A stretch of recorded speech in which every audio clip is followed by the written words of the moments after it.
Okay. Are you ready? Right, we're live, guys. We're live. We're here. We're back. So the Iridiates are back, and sorry, I've got to include the new a new guest. He's also an Iridiate. You become an Iridiate as soon as you join. That's Delana. Delana's here. Delana Thomas is with us here tonight. So she's joined us. Jonathan can't be with us, but we've got someone better. We've got Delana, haven't we? Sorry, Jonathan, if you're watching. So, sorry, Jonathan. So, guys, really good to see you again. It seems like it comes around real quick, doesn't it? Yes, it really does. It's mad, and we do try and do it at least every 4 weeks. And anyone who's not watching, we got to 1984. We're going backwards, which I mean, that sounds a bit weird. We started on 89. We're going backwards. We're 84 now. And we're talking about the best rock and metal albums of 1984. And man, what a year. What an absolute cracker of a year. Literally, this is Darren's show tonight. Yep. So let me just introduce everyone quickly, though. We've got Bryan, who's back with us this week. We've got Mark Cloer. I did Mark earlier on. I did a little taster, like saying about everyone to come on. I said the sultry Mark Cloer. I said, I don't know why I said that, but there you go. Mark's here. Jam's here. He's been out on the piss all day, but he seems all right at the moment. Darren from Sleeves, the amazing YouTube shows on Saturday. How you doing, Darren? Oh boy, are the fucking lunatics running the asylum tonight? yeah, exactly. And you've got Delana Thomas, who's first go on the show tonight. She's a bit nervous, but she's going to smash the fuck out of it tonight. How you doing, Delana? I'm fantastic. You all right? Thanks for having me. I'm extremely nervous. No worries. Thank you. No problem at all. So we're going to get straight on with it, and we've got a lot of albums to talk about tonight. Right, look, listen, this is a new thing. I told you guys. You guys watching at home, I've got a few comments already. I can actually show you comments on the screen so you can see them. So let's do a quick taster of that. Oh, check you out. Yeah, look at that. Oh, hey. Hi. Cool. So Hard Rock Radio says hi. I think that's something to do with Delana's friend, I think. Hard Rock Radio is my friend Sam. He has a great show on hardrockradio.net. Y'all should check him out. He's amazing. Very good. Very good friend of mine. This is easy now, isn't it? I like this. We've got this one here.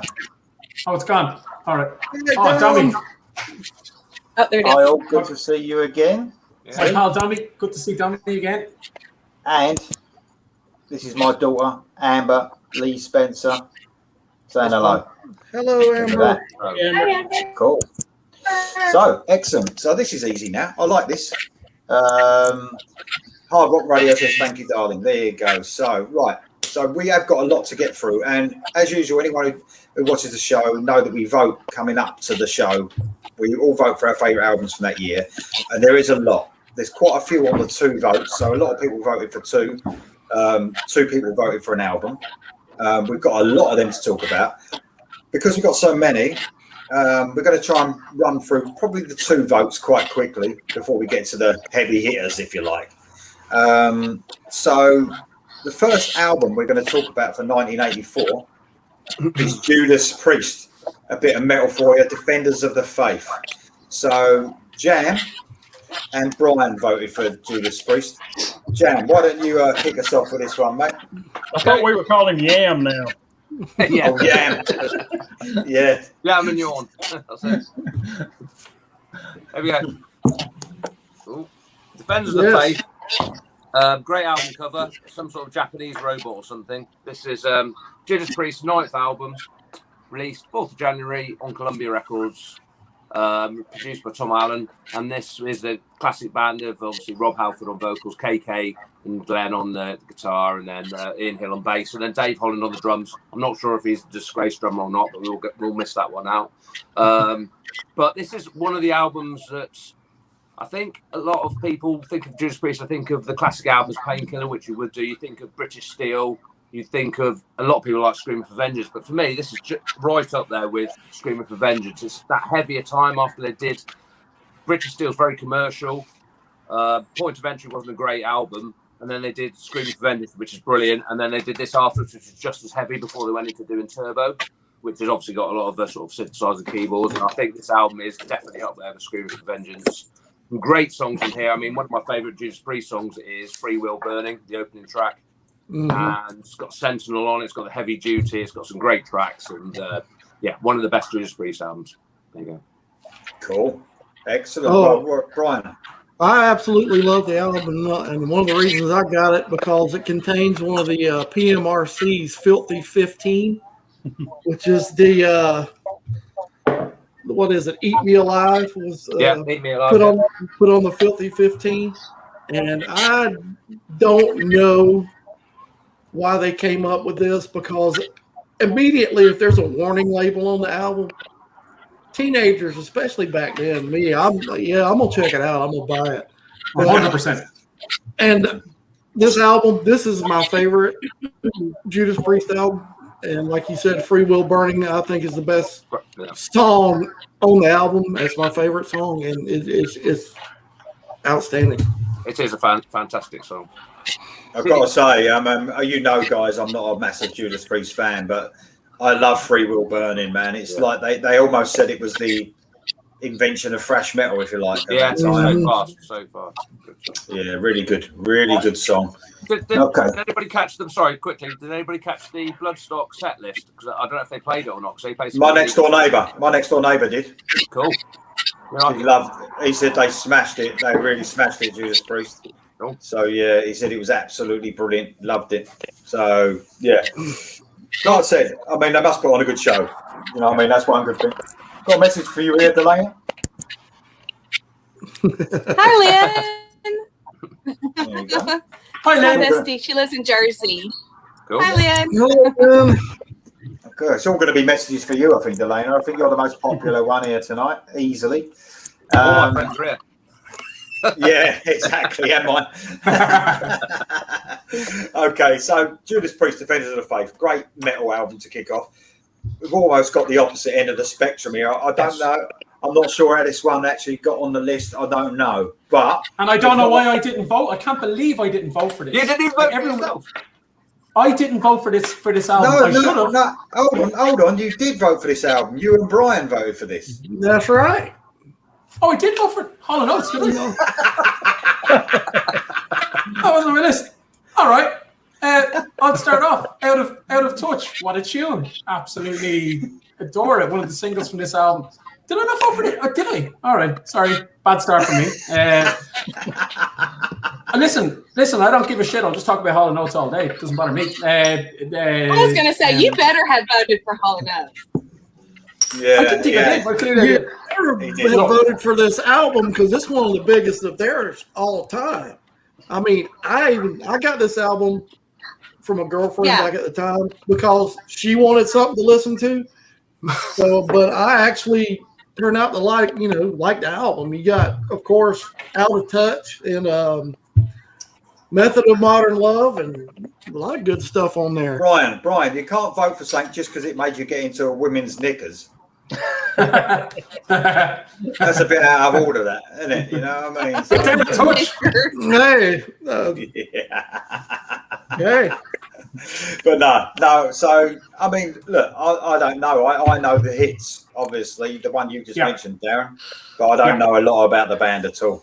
But look, they're that kind of Philly soul. They're one of the most successful duos of all time. I love absolutely. I love the chemistry they both have with each other. You've got to hand it to... I'd recommend if anyone wants to watch a little bit of newer stuff, watch a bit of Live from Daryl's House. He has different... he has Cheap Trick and he has different bands over. But look, Halen Oates were kind of... They were at their peak at this point. You're right, one of their biggest singles, Out of Touch, is on this record.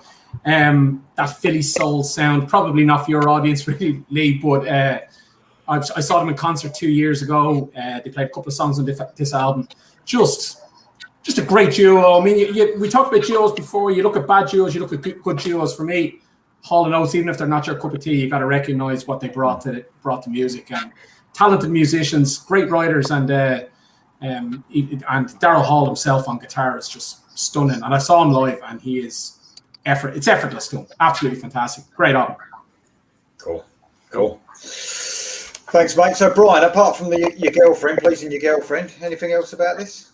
Oh no, it's just like I said, I grew to like the album. I'm a heavy metal guy and have been for a long time with this guy, and it's turned out I like the album.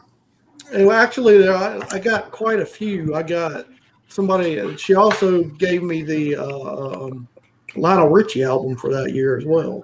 That's not going to make the list. All right. I mean, we can't have Lionel Richie, surely, can we? He's meant to be rock and metal. Hello? Yeah. But I'm just saying, she gave me a couple, I guess, so she could listen to them. So yeah. Oh, so I wouldn't. Even I know where to draw the line. Oh, look, Delaney, I'll tell you what, you're the most popular person on here. No, Tara. Because you got enough. There you go. Hi, Tara. I think we lost Tara. Delaney. She keeps she's freezing. breaking up a bit. Yeah. She's Yep, flicking she's in and out, freezing. all right. Yeah, Delaney, can you hear us? Because your internet's you're just really blurry at the moment. Oh, no. Oh no. Is she doing all stuff? I'm doing it. Well, I don't know, me and someone else. Delina, if you can hear us, maybe just reboot the internet. Like, I think because Jonathan had the same problem last time. Yeah, Or was it Brian? Yeah. Brian had the problem. Reboot it. Reboot, come back in. If you can hear us. Hi. Yeah, you really I don't know, try and reboot your internet, Delana, maybe come back in. Because we can't really see you or hear you. I couldn't get in for a whole show, so don't worry about it. Yeah. I'm gonna I've dropped her a message. Just say, can you reboot the internet? Yeah. All right, cool. But we've got another message here, but this might make the list, so I don't really want to. There you go. But we won't talk about that one yet. We won't talk about that.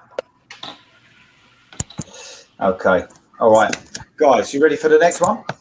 Yes. Absolutely. Okay. Who voted for it, Lee? What this next one or that last one? This next one. The next one is voted for by Darren. I've written myself, but that's totally wrong because it ain't me. Autograph. Oh, Who we're having a voted for that? nightmare. We're having a Was it- nightmare. It is me. I voted for it. And I was wondering who else voted for it. Ah, it must have been Mark then. Here we go. Oh, it's Mark. He's Mark. Thought it might be. So, because you spoke about the last one, we'll have Mark start off on autograph signing, please. I'll just tell you this was. I'll tell you the date. It came out October the 9th. I've got the dates written down. October the 9th. This came out from that year. Right, give us a shot of this then, Mark. Yeah, that was their. There we go. That was their debut album. They were a one-hit wonder, really. Their one big hit was "Turn Up the Radio." Mm-hmm. The ironic thing about that song, the record company didn't want to include that song on the album. For whatever reason, they didn't think it was a good song, and it turned out to be the one smash hit that they had. But the band insisted the song be included. Back then, I guess artists had a little bit of control. Seems like in later years, the artists didn't have a whole lot of say on what went into a lot of albums. Mm-hmm. But anyway, they pushed for it. It ended up on the album, and it was the one smash hit for the album. I still hear it even now. Yeah. There she is. Am I working now? No, I'm in the country. I see you now. Hopefully it'll be all right, Delana. It was really blurring out. You was frozen and we couldn't hear you. So. We're actually went to hi-fi, whatever it's called. So they're picking up cables today. Of all days, they're picking up cables today. So this is probably going to happen. Yeah. All right, we'll see how it goes. Am I here? Even then, Can you see me? Yeah, you were sort of breaking up then as well, but hopefully it'll sort itself out. If not, well, it doesn't. It doesn't. But that's a shame. Anyway. If not, Darren can cover for me. Yeah, yeah. All right, cool. Mark, sorry, mate. Carry on with That's all right. Anyway, I was just going to say that they did release another single called "Send Her to Me," And I think that's the best song on the album. It's the lead off track, and I fucking love this song. It's kind of sort of a ballad, but heavier, faster. Yeah. Kind of I guess it would be a power ballad if you want to call it a ballad, but it's a great song. They had a pretty cool video for it back in the day. I think Autograph kind of suffered from the fact that they were definitely in a crowded market, and they didn't really bring anything too totally original to the table. So they kind of got lost in the shuffle of all those other bands at the time. The singer Steve Plunkett, he had a good voice, but not an outstanding voice by any means, and he was kind of odd looking, had frizzy red hair, and I don't think he from a guy's standpoint, I don't think he was that great a looking guy. So maybe he didn't attract the female audience like a lot of the other singers at the time. But yeah, they were a good band. They never really hit it too big. I kind of lump them in with like the band Kix, Kix. Good bands, had some good songs. They just never crossed that line to superstardom. Darren, you voted for this one as well, mate? Yeah, you know what I need, just to follow up on a few of the points Mark makes, you know what I love about the name of the album? So it's Autograph, and the name of the album is Sign In, Please. I love that. I like that little, I like that little that little play in the words. Mark was right. Their big hit, and probably their best known hit, was Turn Up the Radio. Deline, I think, saw them live recently in concert. Albeit, I think they only have three. I think there's only one of the original four members in place now. But I'm going to do something that I'm going to do a couple of times here tonight. I'm going to give you kind of a couple of deep tracks to listen to the album if anyone wants to check it out. Track 10, Cloud 10, full of nice synth and keyboards. Check that out. Track 7, Thrill of Love, plenty of heavy guitar in that. You're getting a good flavor on it. The guitar is high in the mix too as well, which I know you like, Lee. The final track, track 10, All I'm Gonna Take, killer song to close out an album. Check that out from this record. Great stuff. Oh, and the sleeve cover, I think, Mark, did you have it there? Love the sleeve cover. It's like a 70s vibe, kind of like an Iron Giant kind of looking hand. Yeah. I love that. Real 70s kind of vibe. I love that. Check out this album. It's good. They're better than Turn Up the Radio. Cool. Excellent. Cheers, guys. I'm going to quickly go to the comments here. I've got a few to show. We've got Fire Burns Within. He runs a YouTube channel. That's it. That's the name of his YouTube channel. Covers all things metal. Yeah, pretty good. So, cheers, mate. Thanks for tuning in. We've got Lucia. Cool. He does lots of comments on our shows, doesn't he? He does all this cool killer stuff. Yeah, exactly. He always comments on the all killer stuff. So, hello, mate. Well. Cheers, mate. Yeah, we've got Born Distracted. Likes my shirt. Look at that. Thanks for that, mate. And he's another Kicks kind of seemed like a heavy version of the Stones. So I haven't really heard Kicks myself. So yeah, agreed there. Mark agrees with you there, mate. So there you go. Right, let's hide that comment so you guys, so Jan can see us. Okay, so brilliant. Thanks a lot for that, guys. Some really good, good suggesting some tracks there as well. Excellent. So someone mentioned earlier on the Yellow and Black Attack from Stryper. Only 2 people voted for this album. I'm not surprised by Mark. I was surprised that Bryan didn't vote for it, and we had a word why he didn't vote for it at the beginning. And his same reasons for me, really. I don't think they were really finding their feet. It wasn't a Stryper album. Wasn't that good for me. But you also voted for it, Darren. You've never voted for a Stryper album before. No, I didn't. You know what? I was having a look at this, and I was wondering why it only got 2 votes. I couldn't believe my eyes when you sent out the email. But then again, it's the EP, isn't it? So it's not the actual album itself. Yeah. We've already discussed this in 86. 86. Yeah. So I was looking at it, I was thinking, why does this not get more votes? And then I remembered we'd done it in 86. But look, I voted for it. So here's the deal. I've only started listening to any Stryper at all, and maybe Jam's tapped in and out of it a little bit. I don't know since I started watching. He hasn't, right? Oh, yeah.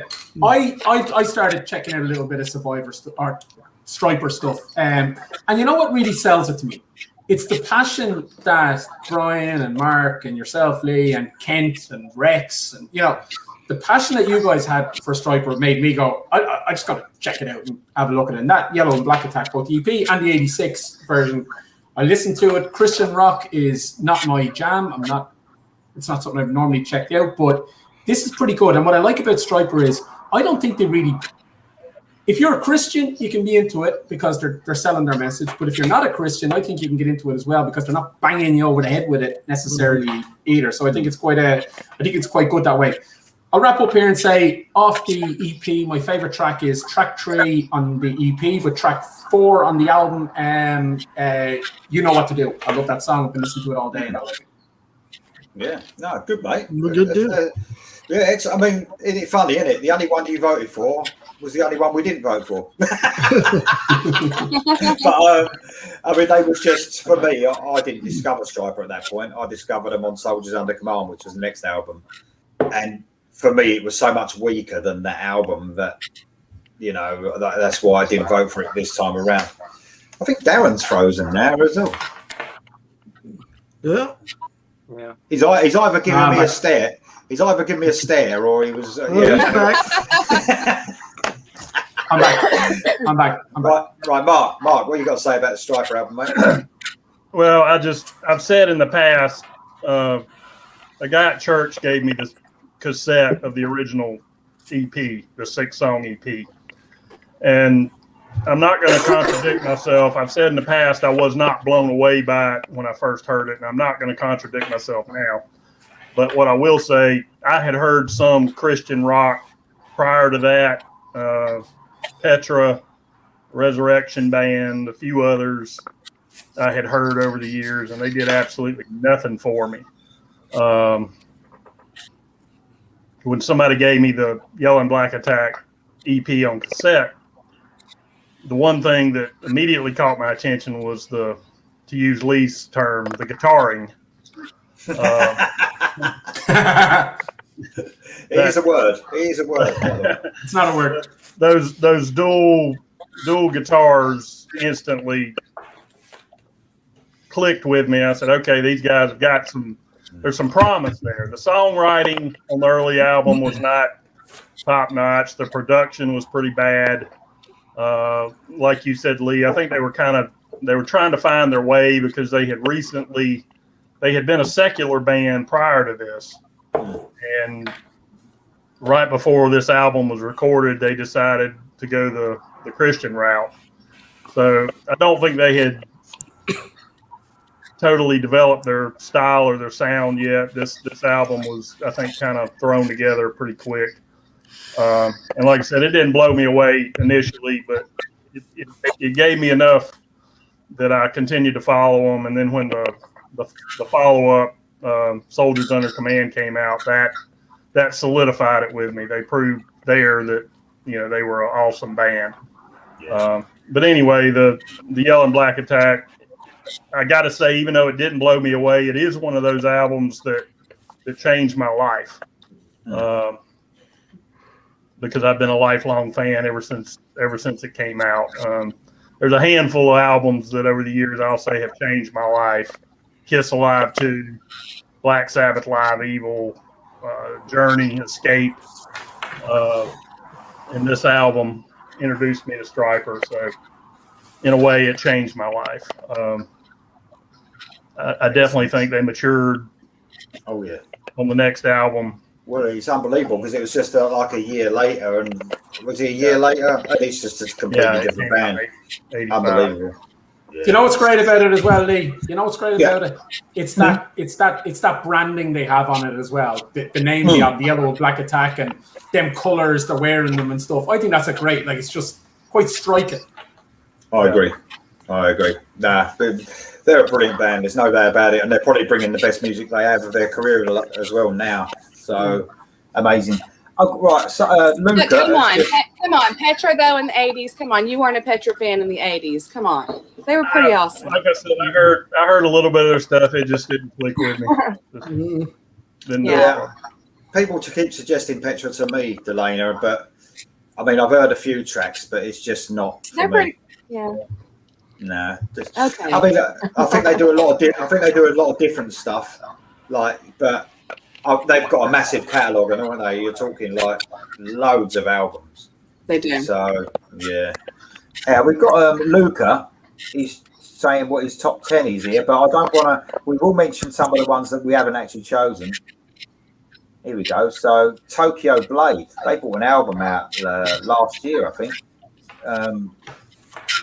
Saccharin, never heard of them, have you? Any of you guys? No. Saracen. Saracen. I'd say, yeah. As in the rugby team. I bet you £1 billion Johnny in the chat has heard of them. Yeah, we'll go to that. It's a Wolf. Never heard of Wolf either. So that's a bit of a different one. And here's the other ones. Nightwing. Spartan Warrior. Never heard of them. Never heard of Blade Runner. Samurai or False. No. There you go. There's some albums there. He's got some obscure shit. Yeah. Now. So I feel like a fraud.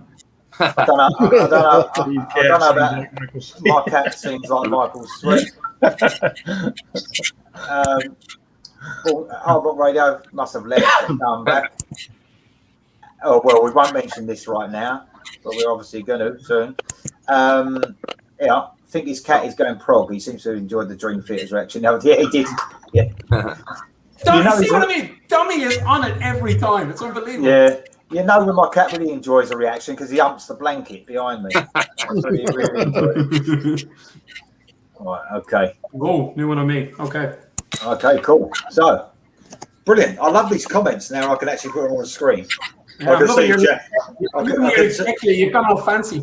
I know. I can see Jam squinting every time I do it because he's on his phone.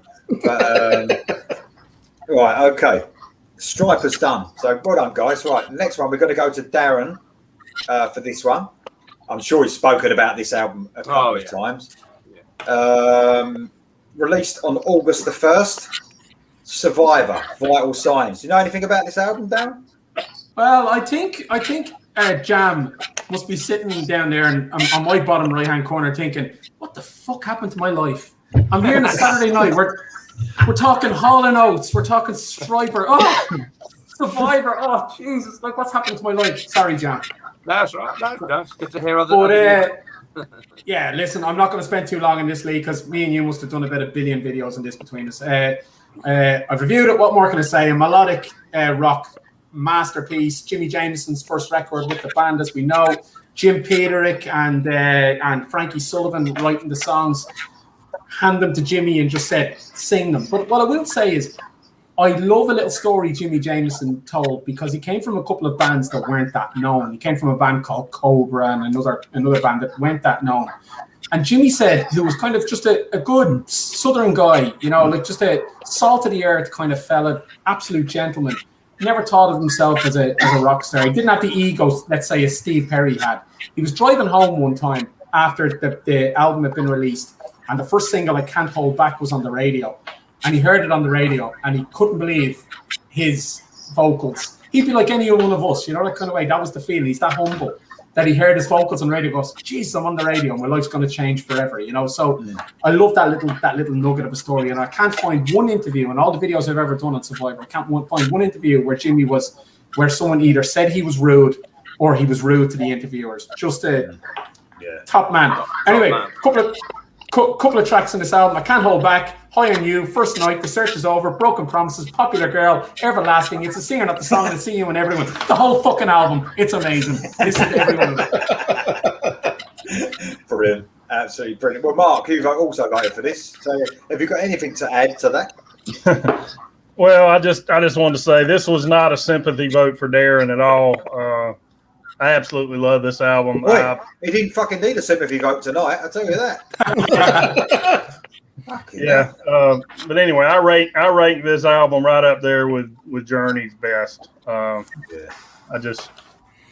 loved it back in the day when it came out, and I had kind of gotten away from it, hadn't listened to it a lot in recent years until you guys came into my life here. But my favorite song on the entire album is I See You in Everyone. Oh, and that is a perfect rock ballad. It gives me chills to this day when I hear it. Not one that was played on the radio. The 3 other big tracks on the album got a fair amount of radio play. This one I never heard it on the radio if it ever got any. But I must admit, I belong, as you guys do, I belong to so many sites, melodic rock, all those sites on Facebook, and this album comes up probably more than any album as voted like the best album, AOR album, whatever. It's just so many fans of that album. It's absolutely unbelievable. Massive. It's so absolutely good. massive. It's so good.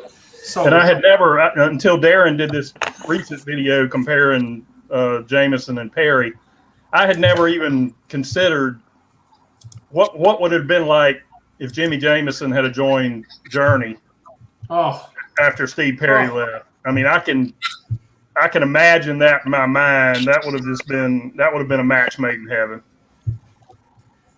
That's a great call. You give him the writing of Jonathan Cain and the guitar of Neil Sean, and just go see what happens. Yeah, you're right. I would love to have seen that. Lee, I know we bat on about it so much. I just can't talk highly enough about this album. You know what? When and I hope it won't be for many years. When I'm dead and buried, just bury me with that album. Just bury me with it. It's so good. Excellent. I think Darren likes that one. Yeah. I really, you know what? I wish you'd missed that one on your list. That would have been even funnier. Right.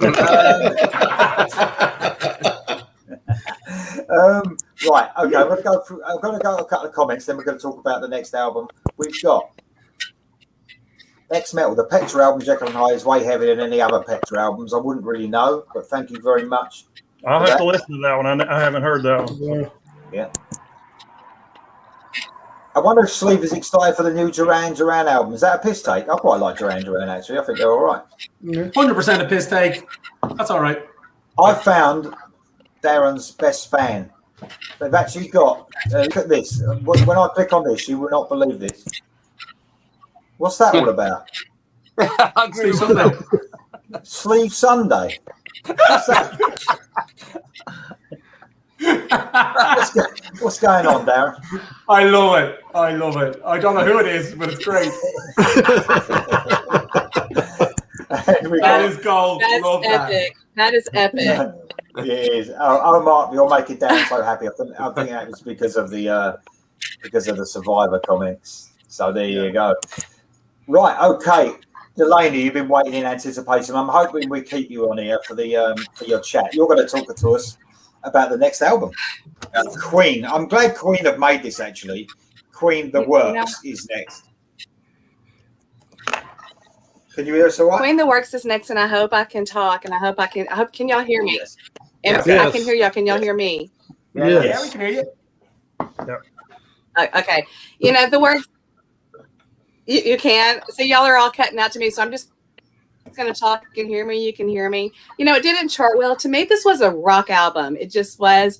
You met 400,000 people singing Radio Gaga. To me, this album got my vote just for Radio Gaga. That's why I voted for this album. I love Freddie Mercury's piano playing. I don't know if y'all know, but I can play the piano. So, it's a hard life to me. It's like just epic. But this album to me was a rock album. And not all the Queen albums to me are rock albums. So that is why this album got my vote, was for those two songs. And it had the only Christmas song Queen ever recorded. So bam, that's why this album got my vote. Cool. I mean, sorry, what was the Christmas song? What was the Christmas one? I mean, it's awesome. This album is Thank God It's Christmas. That's it. Yeah. Oh yeah. I'll tell you what, though, Delano. I don't like Radio Gaga. I'll be the first to admit.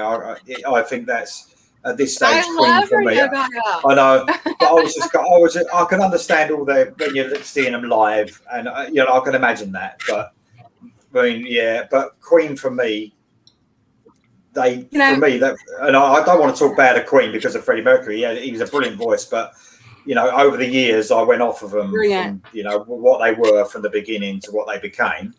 But It's a Hard Life has got to be one of their best songs, though. I love that song. Mm-hmm. Yeah. I want to break free. Oh, leave it out. I'll get you blooming. You're going to get your Hoover out in a minute. Leave it out.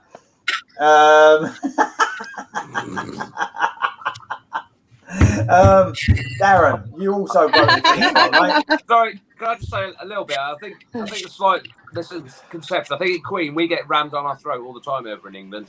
We are a little bit sorry, UK, possibly Ireland, I don't know, but we have too much Queen. That's probably why we don't rate him so highly. It's just on the radio all the time.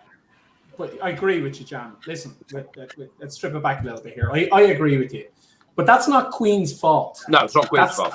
That's the fault of the radio. That's the fault of TV pushing it down. I think Delane is absolutely right. I'm 100% with her on Radio Gaga, 100% with her on the piano. Look, this is Queen's 11th record, and I think the one that I'd mentioned on a previous show. I can't remember what else, the sleeve cover or whatever it was.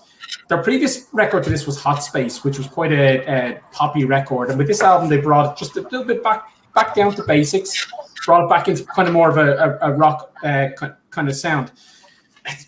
Look, here's the deal. Radio Gaga, I see you doing this, I see you doing that and stuff, but just take yourself back. I've said this a couple of times. Take yourself back to the time that it's in. Take yourself back to Live Aid. You know, this album was released the year before Live Aid, and remember, the song would only been a year old, and people were going insane. That's the stage, and this is probably out of their set. This was the song that made Freddie Mercury an icon. So let's not forget that. It was 1 year out. Couple of tracks just to call out here. I Want to Break Free. Killed them in America, but I love it. Like let's all just face up to it. The drag thing done them no favors in America. Done very well for them in Europe. Hammer to Fall, which they also played at Live Aid. Great track. Great song. Just a great album. I think it brought Queen kind of back onto the map a little bit, got them back on that stage at Live Aid, and great stuff. And I think Delana's right. Delana, by the way, I didn't know you played piano. See, Yeah, I do. She's just a little bit. She's just a little bit. I learned to play classical piano. So pretty. Good stuff. Yeah, I can hear you. Cool.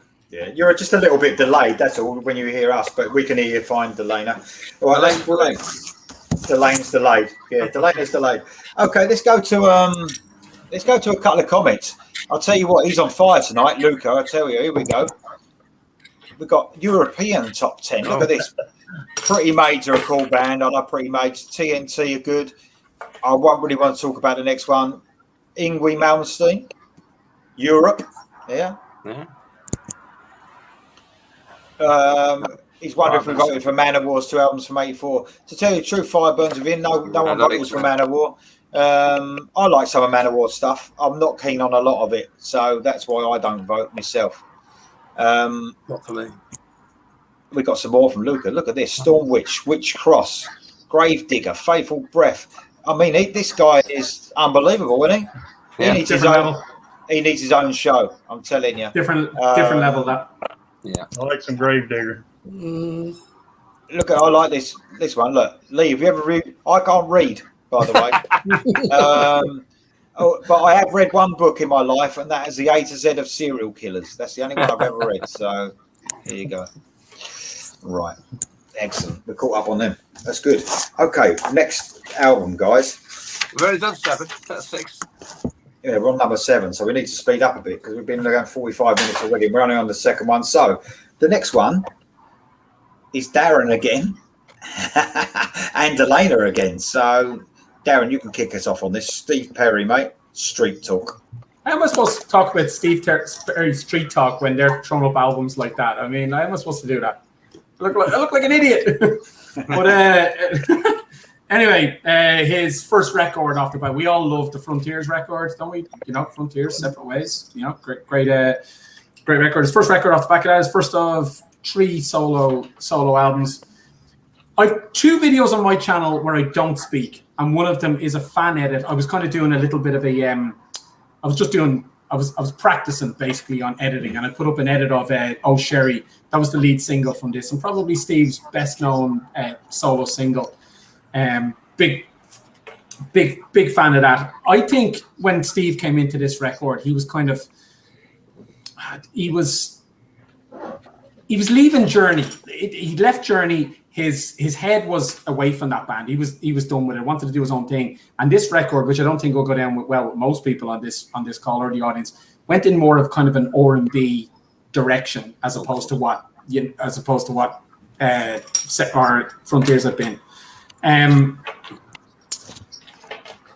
Quite a slick album cover though. He's leaning against the wall. You know, you've got the red font. You got his name. You got that kind of stuff. I'll wrap it up, Lee. I won't keep anyone too long on this one. I'll keep it short. I'm not a fan of the second single from this, Foolish Heart, but really? I love track one, Oh Sherry, of which he had in the video his girlfriend at the time, the beautiful Sherry Swafford, who for me is the Yoko Ono of Journey. She is. She broke them up. He was traveling in separate cars and stuff with Journey before because she didn't want to. Anyway. No, you mean she was the woman out of, was it Spinal Tap? Yeah. Yeah. Oh yeah, I forgot the name. Anyway, I'll throw out 2 other tracks you should listen to from this particular record. Track 10, Strung Out, which for me should have been could have been a Journey song itself. You've got them Neil Sean guitar licks on that. The Jonathan Cain piano going on. Quite a Journey song, Strung Out, track 10. And track 6, She's Mine. Okay. Great stuff off Street Talk. Love it. Cheers, Darren. Delaney, we got anything to say? We lost you for a little while there, but now we got you back. Anything on Steve Perry Street Talk? Steve Perry. What can I say about Steve Perry? I can barely hear y'all. I apologize that they're like working on the streets. What can I not say about Steve Perry? The whole album is just amazing. That every song on it, I love every song. Oh, she's having big problems tonight, isn't she? Oh shit! I tell you, what is she saying? There's a little bit of works going on out on our street, or yeah. I heard something reversing just now. Yeah, I thought either someone's microwave was going off or someone was reversing. I wasn't really sure, but there you go. Right, okay, we're going to have to move on anyway, guys. Don't know if we're going to get it back. I'm surprised that only this next one only had 2 votes, and it was only me and Mark. So Mark's going to kick us off on this. Queensrÿche, The Warning, September the 7th. This was released. Oh, yeah, I was kind of surprised this one only got 2 as well. This was their first full-length album after the EP they had done previously, and I think this was the most full-on metal. Seemed like after even starting with Rage for Order, the progressive elements started to creep in. Yeah. But The Warning, I think, was just full-on metal. The most mind-blowing live performance I have ever witnessed is that video in Tokyo. I wrote it down. August 5th, 1984 in Tokyo. Take Hold of the Flame. Unbelievable. It just, I can't even put it into words. That's got to be the most impressive vocal performance ever caught on video. I don't know if there were any overdubs done, afterwards, or not, but just mind-blowing. Jeff Tate, just at that point, he was just, nobody could touch him. Anyway, great album. Like I said, it wasn't as progressive as some of their later stuff, and didn't really, other than that one song, Take Hold of the Flame, most of the songs kind of faded after that initial tour, but I think it's a great album still, even now. But for me, I mean, they made a huge, like you said, they changed very rapidly, didn't they? I mean, a couple of years later, that was such a different band. Yeah. But they were sort of roped into that sort of battle metal type thing, weren't they, at that time? Like Armored Saint and all them were coming out at the time. And they were a little bit like that. The music was a little bit like that, and then they completely changed. They were showing some progressive stuff there, with NM156 and stuff like that on the album, but nothing to what it, like you was right, nothing to what they would become with Operation Mindcrime, Rage for Order. I mean, they become a completely different beast. And I think the production on the album was a bit, the guitar was quite low. It didn't sound heavy enough either, but I mean, at least 2/3 of that album are just classic for me. Yeah. Absolutely brilliant. Can I just say I didn't vote for it because I like Queensrÿche as you guys know, but I was coming it from the other way because I probably I might have even listened to Empire before I even heard Operation Mindcrime. I can't remember.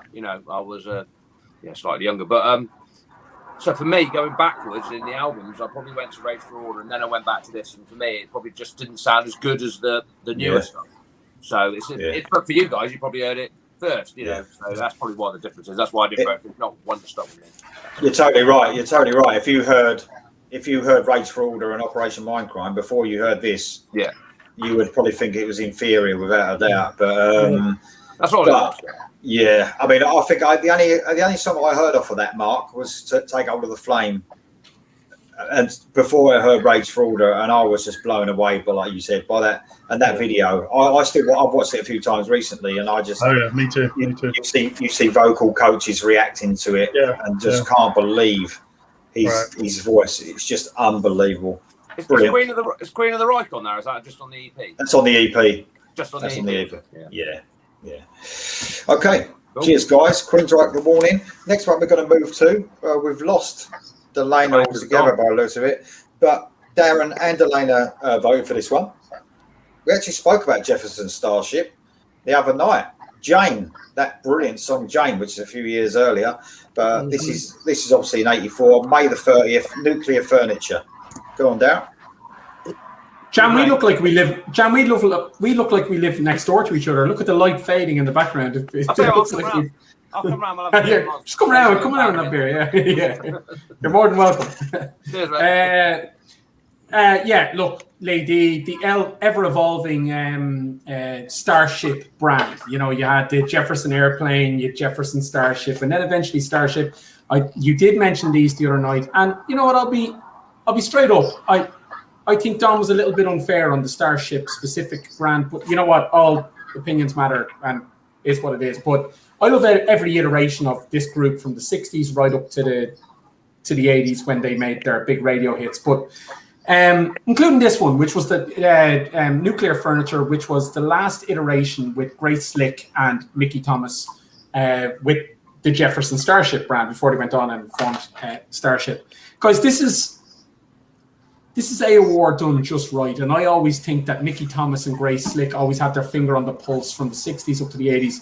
They kind of knew what was quite cool at the time, and this album, or what was in the charts, or what was kind of happening or whatever at the time. And there's a lot of synth, a lot of keyboards in this particular one, but it's AOR done just right. Again, another cool album cover, that green chair with the black background and the red writing of, so that nuclear kind of vibe off it. I'll finish it off. I'll give you, because Delina's not here, I won't take up too much time. A couple of standout tracks for this on me. No Way Out, which was a lead single from the album. Awful video. The director should have been shot. And track 3, Sorry Me, Sorry You. Check out them 2 songs if you want to get a flavour of what this album's about. Thanks, matey. We've actually lost Elaine altogether. She's just messaged. I'll show you a little message she's just put up. Man. Shame. Sorry. Man, I thought you guys in America had it sorted with internet. I thought you was like 30 years in front of us. There you go. I tell you, when Ireland is ahead of America on technology, we should all give up. Yeah. Dommy said, it's too bad, Delana. He's a shame. She really does know her stuff. But maybe if she gets, maybe her internet gets sorted out, she can come back on for sure. Okay. Right. Okay. Next up, we've got. Oh, Brian, you've been very quiet for a while, mate. Nothing. It's just been all Darren, mate, tonight. I'm sorry about that. That's all right. But you could talk about you and Mark on this one, so I'll let you lead on this one. This is Dokken, 2 for Now. Only 2 votes for this. Yeah. Only 2 votes for this one. But you go on this one. I'm going to get a beer out of the fridge. Dokken, Tooth and Nail. Second studio album. When was it? September 14th, 1984. Tom Werman and Roy Thomas Baker produced. I just love it all the way through. One of my favorite songs like Just Got Lucky and, of course, Tooth and Nail. When Heaven Comes Down, just fantastic songs. Good album. Yeah. I mean, I didn't vote for this one. Mark, you go on. You voted for this one as well, didn't you? Yeah. I was just gonna say I thought it was light years ahead of Breaking the Chains. That album as a whole, there were some good songs on that album, but the songwriting on this album just was so far ahead of the debut album. Don's voice at this time was just from another planet. Unfortunately, he's a shadow of what he once was vocally. But yeah, this is the one that kind of put him on the map. I love that opening instrumental, George Lynch instrumental, Without Warning. That kind of sets the tone for the album. And just there's not a bad song on it. The big hit was the ballad Alone Again. Yeah, love that song. Love it. I mean, for me, I didn't vote for it. It just, for me, it was a bit spotty for me. Again, production-wise, I know it's difficult because it's 84, but again, the leap from this for me to Under Lock and Key was just mental. Yeah. I just thought that was even just. I think sometimes you compare like bands' albums to their main one, don't you? And I always think of Under Lock and Key is the ultimate, the pinnacle of. Dokken, I do too. And everything else sort of pales in comparison to me. And I just think sometimes that's the way perhaps I shouldn't think, because you're not always going to get a 100% album, are you? A band ain't going to be able to do that constantly. I understand that. And, it's just one of those things. We've got a few comments here, guys, though. Cool. Yeah, we've got my daughter's just going to. Cool. I don't know. To tell you the truth, out of all the accents, she loves all the accents. My favourite is Darren's for sure. Oh, well. Everybody likes the Irishman. They do. Even I quite fancy Darren when he talks, to tell you the truth.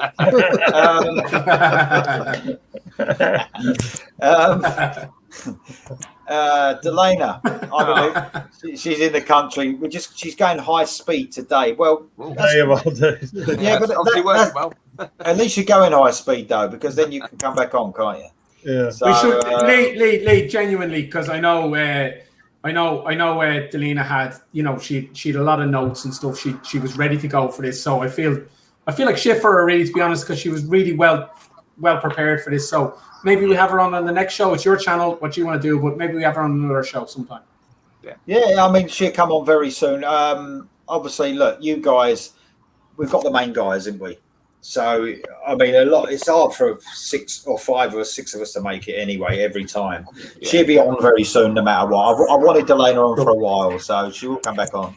I'm a busy man these days. Now football's up and gigs are happening, so I'm sure I won't be able to make some soon. Yeah. My daughter was laughing, I think, at where I said I fancied Darren, I think. I fancy you too, Lee. Look at that man. What a handsome man. Love it.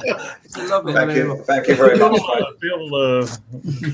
Well, we fancy each other so much, we voted for this next one. This is me that's voted for this, Darren.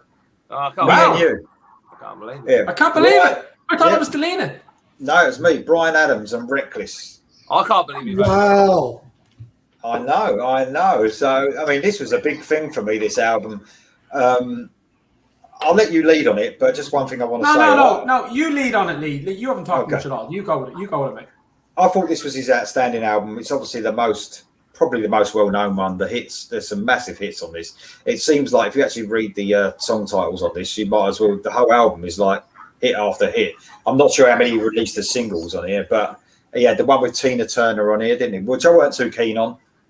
Female vocalist. We also have Run to You. That's something I've heard that so much, that song, man. That's just like that could actually be one of my list of Don't Want to Hear Us Again songs, but it's still amazing. Somebody, Love Somebody. The whole album was fantastic to me. Kids Are Gonna Rock, that seemed so heavy to me at the time in 84. That was just like Bryan Adams has turned the guitar right up on that. I just think he was really cool. I mean, I know I have heard some of his recent stuff. We're not talking about that. We're talking about 84. And I just think that that was a fantastic album. And it definitely was a rock album. It deserves to be on this list for sure. So this is the best rock and metal albums. You can't say Reckless wasn't a rock album. It definitely was. Yeah. So I love his voice as well. I think it was such a great voice. He made a couple of good albums before this and after this, but I think this was the main one for me, for sure. So it's Bryan's fourth album, and I'll be honest with you, Lee, for me, this is his best work. Both him as a vocalist and his collaboration with his writing partner, Jim Valance, who we spoke about before. They wrote songs for Kiss and stuff, but Bryan and Jim wrote a lot of songs together, a lot of albums together. Great partnership, and for me, this is the best work that they done on Bryan's fourth record. This for me had everything. You've already mentioned it, Lee. It had rock songs. If you wanted a rock, it had rock. It had Run to You. It had Somebody, which you've already mentioned yourself. It had ballads like Heaven, which was my go-to karaoke song in Spain, 1999. Big it up. One Night Love Affair, another one. Yeah, One Night Love Affair. It had a belting duet, which you just said you weren't too into. I love that song with Tina Turner. It's Only Love. I think it's great. Big Tina fan. I actually really like Tina. I'm doing a new video on her about inducting her into the Hall of Fame. I think she's great. And you know what? You even have Lou Graham on backing vocals on one of these tracks as well on this album. He happened to be in the same studio while they were recording another album, which we might or might not get into. They were recording the same album at the time Bryan was recording this, and Lou threw his backing vocals free of charge to Bryan on one of these songs. Nice. Amazing musician. I've seen him play. He has a lead guitarist he's taken on tour since he was this age, basically since he was young. Keith Scott, who's his lead guitarist, very good lead guitarist. See him play a few times live with Bryan. Great album, love it. Cool, excellent, mate. I was going to go to a couple of comments. We've got a new watcher here tonight. First time on your show. Very interesting, Tara Rawlinson. So welcome. Excellent to have you watching. So yeah, hi Tara. Yeah, brilliant, Tara. So yeah, I hope you can join us every time. We do it about once every month or so, once every 4 weeks, and next time will be 1983 if you're interested. So show us a few albums that you like as well, Tara. Throw them in if you want. Exactly. And Luca's at it again. Here we go. Good man. US top.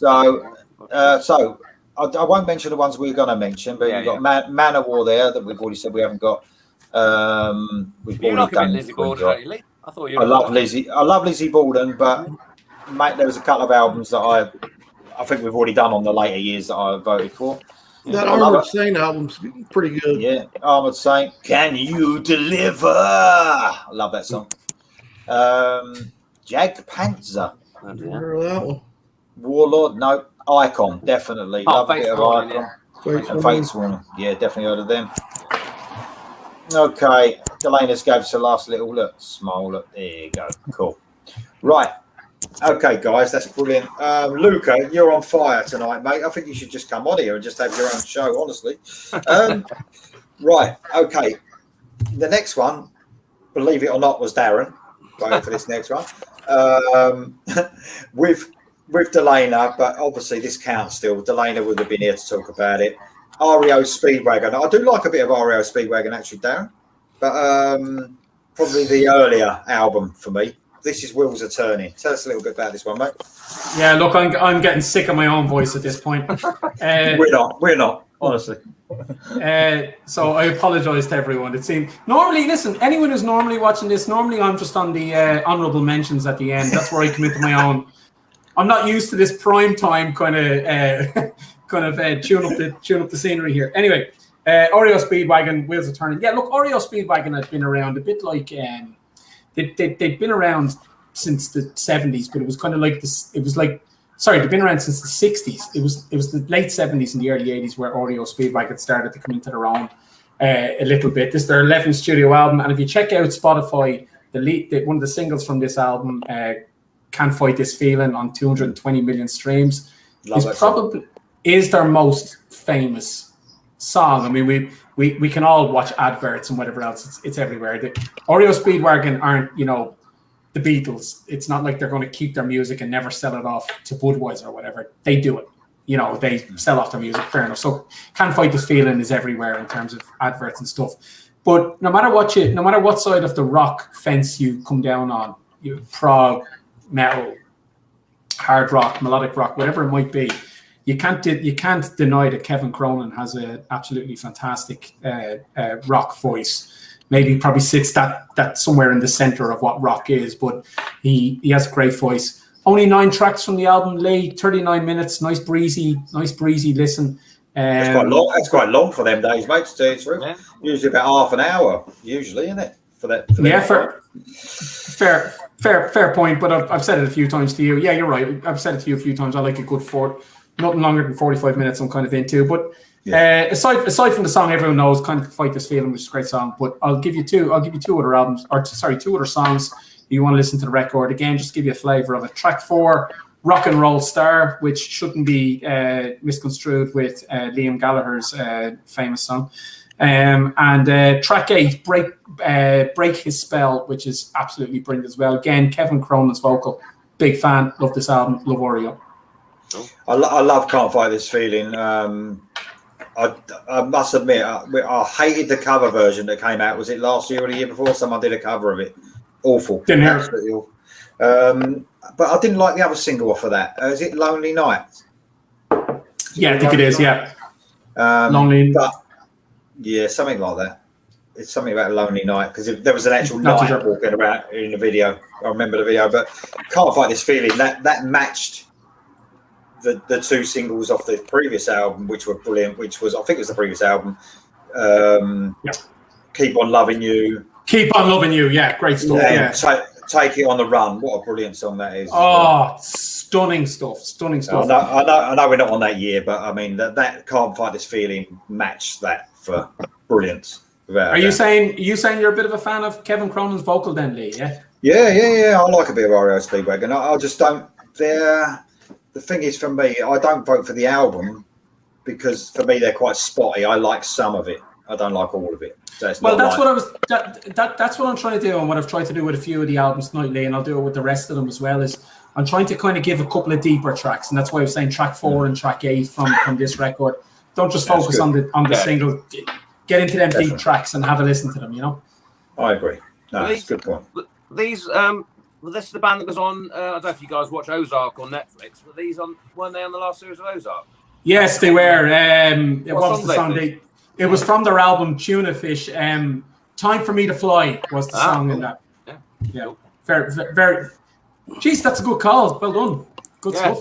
I'm looking forward to the new series. I just wondered if you'd seen it. Time for Me to Fly from their album Tuna Fish was that song. There you go. Cool. Cheers, Jan, for that. Right, we've got a couple of messages here. Look, Tara, who's a new watcher. I went to jams with REO in my youth in Illinois. I went there. All right. She's been to your house, Jan. And Sleeve Sunday. Who is Sleeve Sunday, Darren? He must know. I reckon it's his own account. I reckon he's texting himself. It's got to be his missus. It's got to be his missus, isn't it? Does he like Speedwagon? Well, yeah, he does. So this is a bit funny. This is gone now. Look, he's sending another message now, isn't he? That's what he's doing. All right, okay. Where's he gone anyway? Because he's about to be talking next. Oh, he's not. That's why. That's why he's not me, but one I'm talking. So, this is for Tara as well. If you haven't watched the show before, what we do, them last albums we voted for were voted for by 2 people. The next lot, we take a step up. It's 3 people voted for this, and the first one, it's behind me somewhere. I've got it somewhere. It's Iron Maiden, Powerslave. Iron Maiden's best album, by the way, Jam.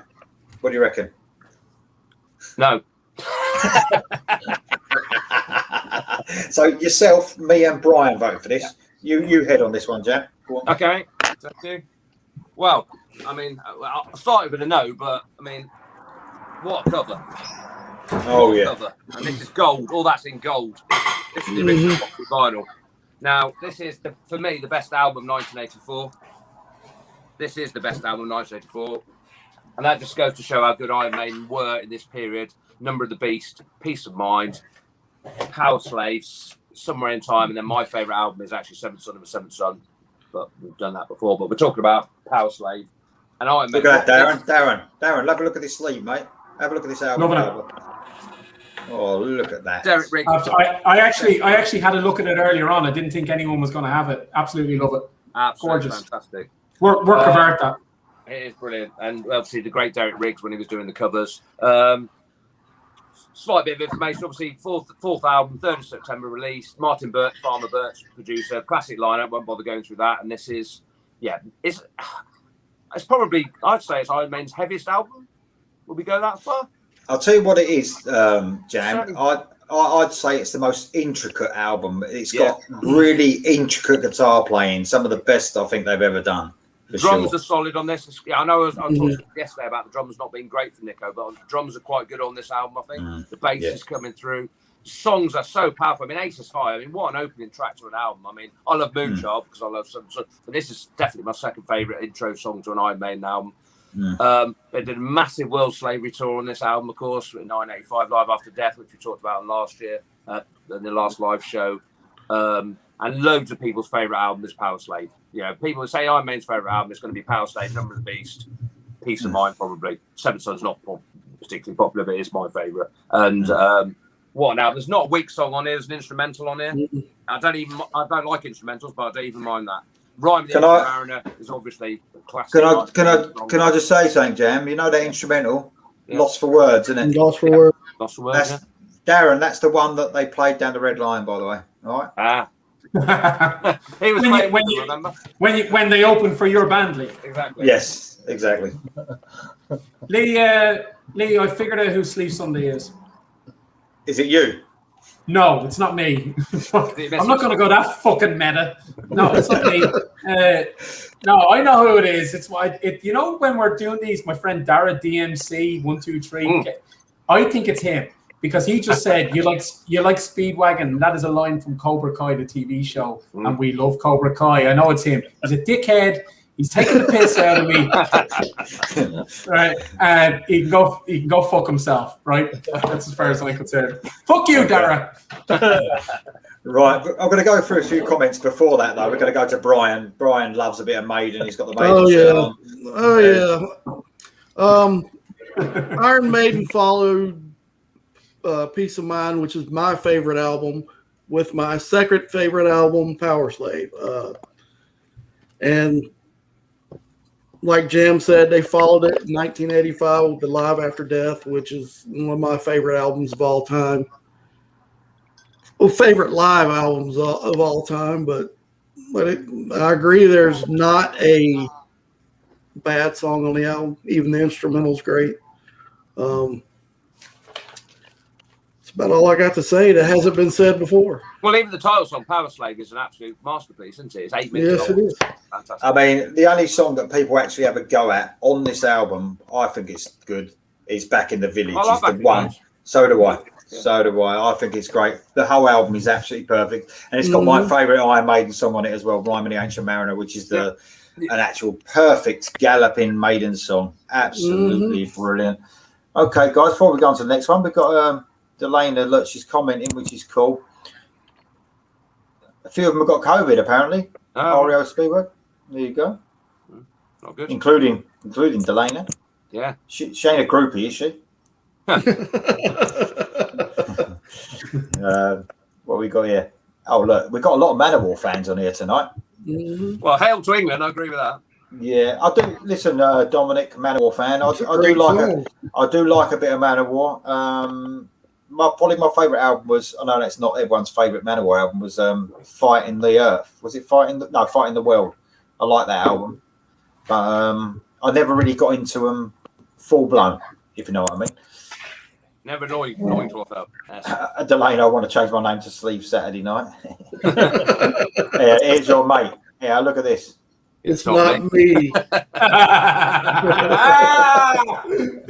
Hey Lee, you know what would suck? If Sleeve Sunday had more subscribers than me in the morning. Yeah. REO Speedwagon like that. Yeah, it's good. Oh, mate. Excellent. Right, okay. So that's very good. Let me just finish off on the Maiden album. That is just for me, a perfect album, a 10 out of 10 album. That. Right, okay. Oh, sorry, Lee. What's your favourite Maiden album at the moment? Because it's changed quite a lot. Is it this one now? You know what? This Powerslave and Peace of Mind are very, very close. And I haven't actually broken them down into, like I like to do, I'll give it how much out of 10 each track.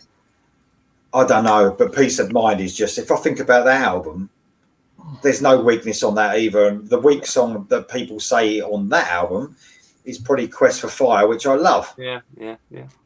I love that as well. So Sun and Steel. Sun and Steel. I love Sun and Steel. I just love the whole album. That's next year, isn't it? We'll talk about that next year. So. It is. Right, the next one, 3 votes again. Mark Cloer, Brian, and myself voted for this. So Mark ain't spoken for a while. I'm missing Mark's sultry tones a little bit. It's Scorpions. This was a huge album for me, but you go ahead on this one, mate. Love at First Sting. Yeah, this is the alternate cover. This was the. Oh man, ain't as good as the original, is it? No. I've got the CD somewhere. I just couldn't put my hands on it, but had to pull this out. But prior to this album, I didn't know shit about the Scorpions. This was the album that broke them in the U.S. Mm-hmm. I may have heard a couple of the songs prior and just didn't realize who it was. But Rock You Like a Hurricane, when it hit big. It hit like a hurricane. Can I just say, Mark, that's another one added to my list of songs I can't listen to again. Yeah, I've heard that song a million times, man. Yeah, great song, but yeah, if I never hear it again, I'm okay. Yeah.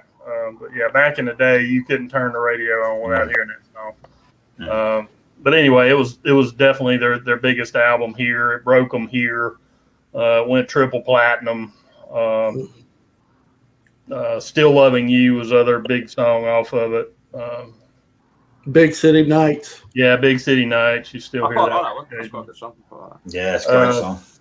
Doing a little bit of research, I didn't realize there was a point during the recording of this album when Herman Rarebell and Francis Buchholz, or Buchholz, however he pronounced his name, were temporarily out of the band, and they brought in Bobby Rondinelli and Jimmy Bain from Rainbow to aid in the recording.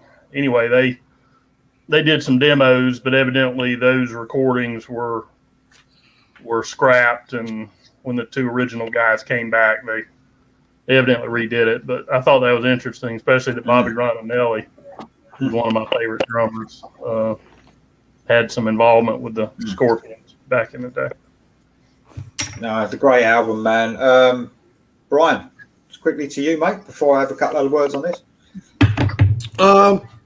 Like Mark said, this is the album that broke in the United States, and the little balding, curly-haired lead singer was Klaus was just killing it.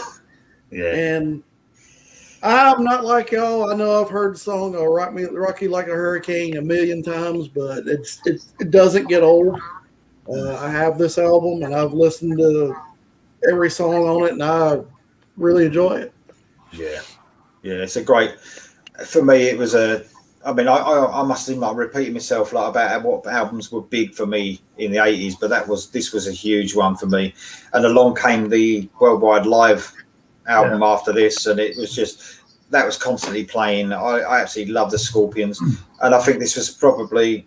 I actually like the next album, which we've already gone past, which was Savage Amusement a couple of years later, and then I think after that, they've gone a little bit downhill for me. Although, just to let everyone know, they're making a new album, and some of the stuff they've been putting out little snippets of it, and it sounds really, really good. So hopefully they're back on track to what they used to be. It's hard, isn't it? An 80s band to get back on track to exactly how they were, but some of their stuff does sound good though. So, right, look at this. Luca's up to his old tricks. Here we go. Oh, cool. Fast Way. Yeah. Black and Blue. Yeah. I like a bit of Black and Blue. Now, Y&T, to let you know, Luca wasn't voted for it for anyone apart from me. So I vote for Y&T every year. They bring an album out, and no one else does. Just to let you know. just sound a bit upset there, don't I? Well, it's the same for the Ramones. Every time I Ramones, I've Yeah. Ramones. Dommy said love at first, and obviously he likes the album. No, Born Distracted. Blackout was an actual album Prior to this. Prior to this, and it had Blackout as the first track, the title track, first song. Oops, came out. Come out both.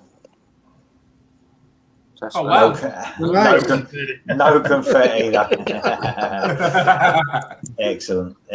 So, no, that's cool. What a brilliant album. Right, next, for the next track votes for free is the mighty W.A.S.P. The mighty W.A.S.P. So, August the 17th, this came out. Debut album. Jam's going to kick us off here with this one. I like. Okay. Sorry. Look at that for menacing blokes. Look at them. Yeah. Back when W.A.S.P. were, well, on this point, they were a band, even though, well, I don't think they all thought they signed the same contract because Blackie's equal shares was more than everybody else's. But anyway, debut album from W.A.S.P. Released on the 7th of August on Capitol. Produced by Blackie and Mike Varney, and the band is classic Chris Soames, Blackie Lawless, Randy Piper, and Tony Richards on drums, apparently. Now, it's the debut album. Pretty heavy. I mean, this is they'd be always classed as. I don't like the term hair metal. We call them glam metal. We did in the day, but that's where the class was. But they're heavy. W.A.S.P. are fucking heavy.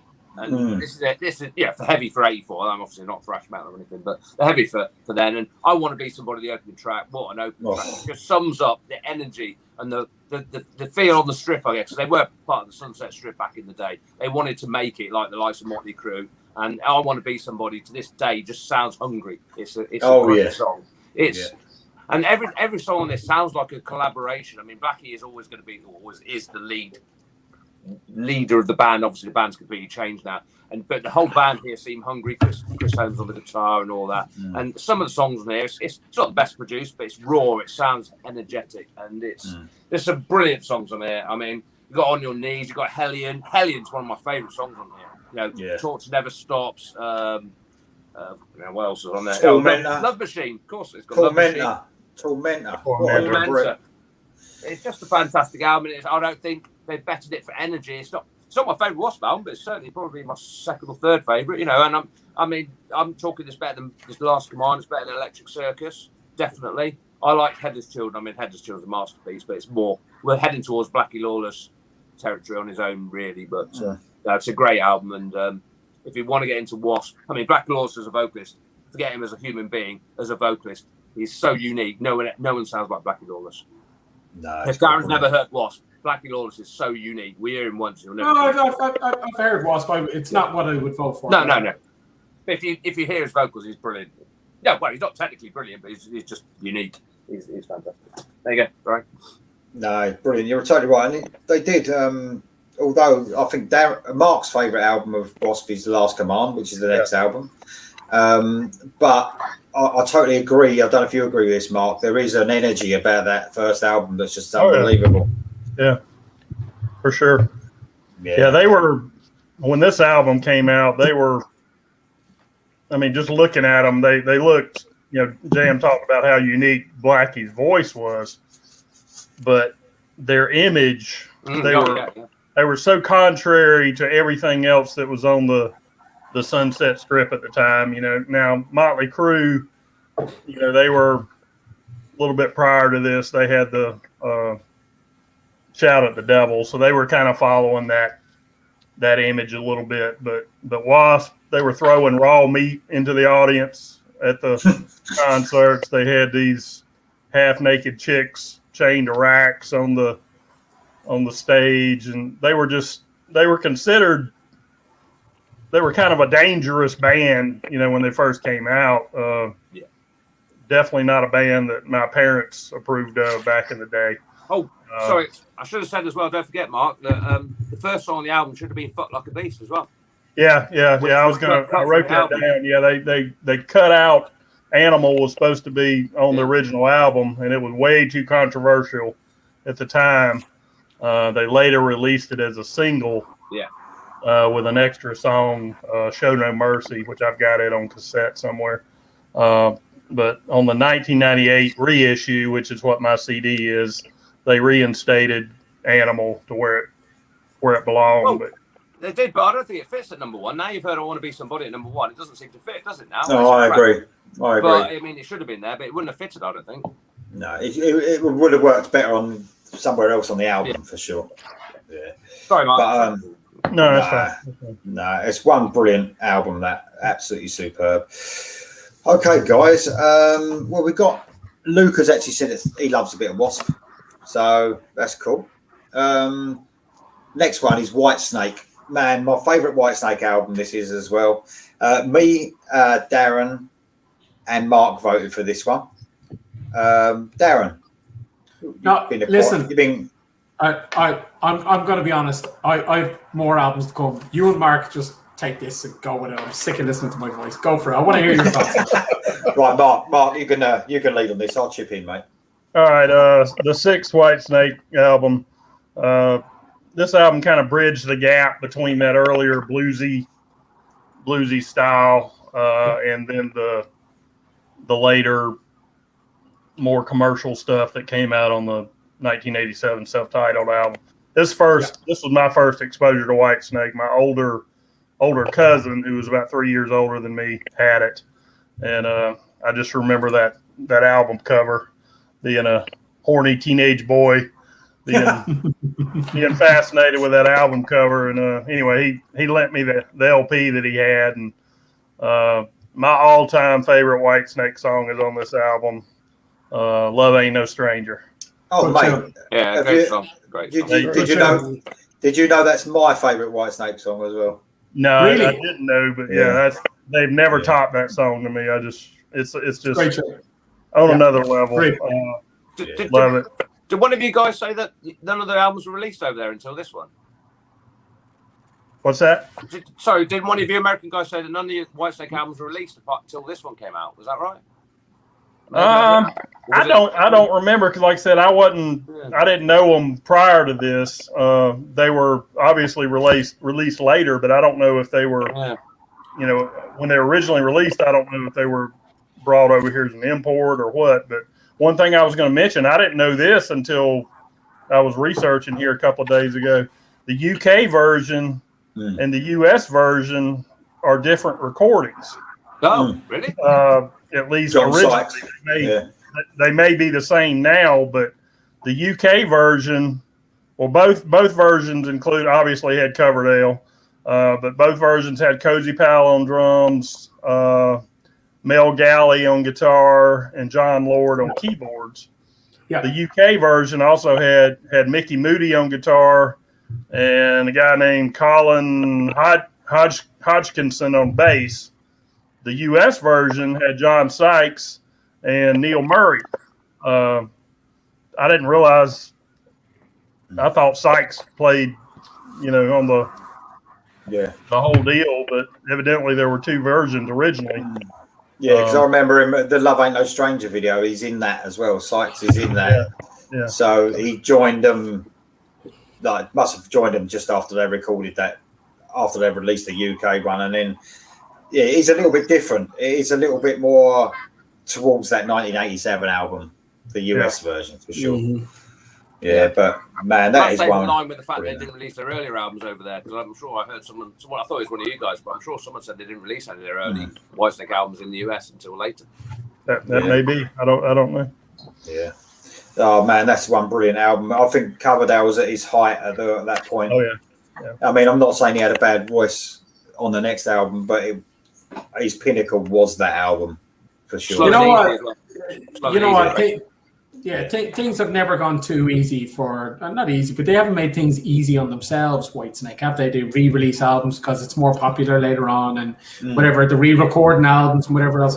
I'll say this though, myself and Sleeve Sunday saw Whitesnake play 2 years ago in 2019 in a festival in Austria.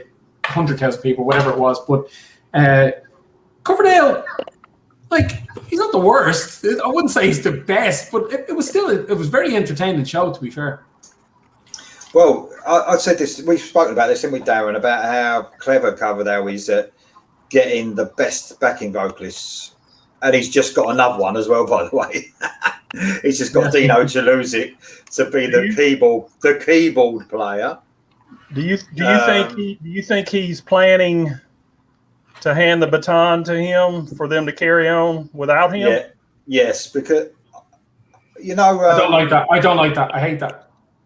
I mean, everyone would say, wouldn't they, that Whitesnake is not possible without Coverdale because Coverdale is Whitesnake. You know, I would sort of agree with that. But he's found the best vocalist he could ever find, young, brilliant vocalist that could sing them songs as easy as anything. You know, he is one amazing vocalist. And I know that the guitarist, Joel Holkstra, really it's his favourite vocalist as well. He's Dino Chalusic. So they've obviously got together, and I think the plan is that Coverdale will retire, and he'll probably have so much money in that band still that he'll maybe manage them. You know, I don't know. It's like a football player, isn't it, that starts managing their own team. It's probably going to be like that. I don't like it. I don't like it. I hate it. No, seriously. I'm being honest here. I hate it. I hate if Kiss are going to start handing batons. We'll talk about a certain band later on who it's not even the same band that began their journey. This is like Trigger's broom. I've said it to you before. This is, it's had 20 new handles and 25 new heads. It's not the same broom anymore. It's not the same band. Stop handing batons. Start your own band. Two-fifths of this don't know what Trigger's broom is. Yeah, true. Yeah. No, but I think there is an official term for it. It goes for a ship. It's kind of where well, I can't think of the name, but anyway, the point is that Trigger's broom is if you take a broom and put it over here and replace the handles and replace the heads, it's not the same broom anymore. And the point is, I don't want to see replacements. Start your own band. Kiss are talking a lot about this. Kiss could go on forever. Just give everyone the same makeup. Bullshit. I don't like it. Start your own band, or else it's not the same band anymore. You can't. It's not Jenga. You can't take it out and out. And then it's, it has to be its own thing or it's nothing, in my opinion. You can replace a guitarist here and there or a singer here and there, but Jesus, you can't replace the whole band, specifically Coverdale. Mate, bands are so desperate to hang on to the old name now. You've even got two bands fucking running around with the same name half the time now. Well, you done it earlier on this weekly, didn't you, about LA Guns? I mean, they've got two bands going on at the moment. I was going to do a review on that, but I couldn't have bettered your one, so I just left it. But you couldn't, they've two bands going out here with different names, and then it just comes down. You know what? Then it's the lawyers that own the band. The councils own the band. I'm not up for that. You either have a band or you don't. Don't pass the baton. I don't like it. I hate it. Yeah. I mean, listen, that might not happen with Whitesnake, but it just, they could have any keyboard player they want, but they've got one of the best singers in the world. It just seems a bit fucking weird to me. Yeah. So anyway. It's money, Lee. It's money. If you can keep it going. Gene Simmons and Paul Stanley would happily stand away from Kiss and get Kiss back out in the road and let it go on forever. It's money. Oh, yeah. That's not Kiss. No, I won't be seeing them either. I'll see them if Gene and Paul are still there. You take either one of them out, I'm out. I'm done. Well, listen. You might see them now, but you don't fucking hear them because of the backing tapes anyway. So they're not. Well, we won't get down that rabbit hole. But again, me and Sleep Sunday saw them in Belgium, and probably one of the best nights of our life. So I'm not going to slag it off. I saw them a couple of years ago, and I thought they were pretty good as well. For the last time, I thought, but now they're playing down there next year, so that'll be the last time. I haven't got. Listen, I like Kiss myself. I just like having a bit of a wind up. Anyway, here we go. Mark. Yeah. Mark, whoever Mark is. Right, some of them we are probably going to speak about. So we're going to Man-O-War. Man, I mean. Yeah. This keeps coming up, Lee. It does. I mean, they're a bit too. They're probably the band that started the bit of the cheese off for me, the power metal cheese. I mean, they have their loincloths on and their swords in their hands, and I don't mind a bit of that. I find it quite fun. But play power metal before Halloween. I don't know. Maybe need to sleep for every day of the week. They're taking a piss out of you, Darren. Here, tell you. Right, I'm used to it, Lee. Whatever. Yeah. Yeah, look at that. Metal Church as well. Right, okay. Guys, we're on the next third one with 3 votes. And I had Delana to kick us off with this, but obviously she can't be with us. So let me get rid of that message quickly, mate, because Jam can't see fuck all. There you go. Twisted Sister, Stay Hungry. So May the 10th released. We're going to let Brian kick off with this with Mark chipping in. Twisted Sister, mate. Oh, Twisted Sister. This is, I would guess you'd say, my favorite Twisted Sister album. As he had put it himself that he was got some of the Niedermeyer from Animal House on the album, and he said he was actually a Niedermeyer nut. And that's why he's on. But the album is one of my favorites as I was growing up as a kid back in 1984. Where are my notes? I didn't lose them. I just forgot to bring them up in the middle of while we were talking earlier. But band from New Jersey, based in Long Island. What was the main hit on this one? We're not going to take it. We're not going to take it. Yeah. Great tune. I love that. I only heard the Twisted Sister hits back in the day. They're the only ones I heard. The ones that were all over MTV. I didn't hear anything else really. I think that's what puts a lot of people off, because I think that for starters annoys me. I don't like that song. There's some good songs on this. It's quite heavy. The first album is even better, which is heavier. But there's some great songs that Twisted Sister do, but they did get more commercial later. But I don't want to take over people's talking about it. But I mean, Stay Hungry. Yeah. Stay Hungry is actually my favorite song on the album. Yeah, that's good. Yeah, Burning Hell. Burning Hell's a good song. Yes. Yeah. Who else voted for this one? Was it you, Mark? Yeah, I was just going to say, kind of like W.A.S.P. prior to this, the 2 Twisted Sister albums before this, like Jam said, they were much heavier. They were more considered dangerous, more of a street band. By the time this album came out, they had gotten so cartoonish.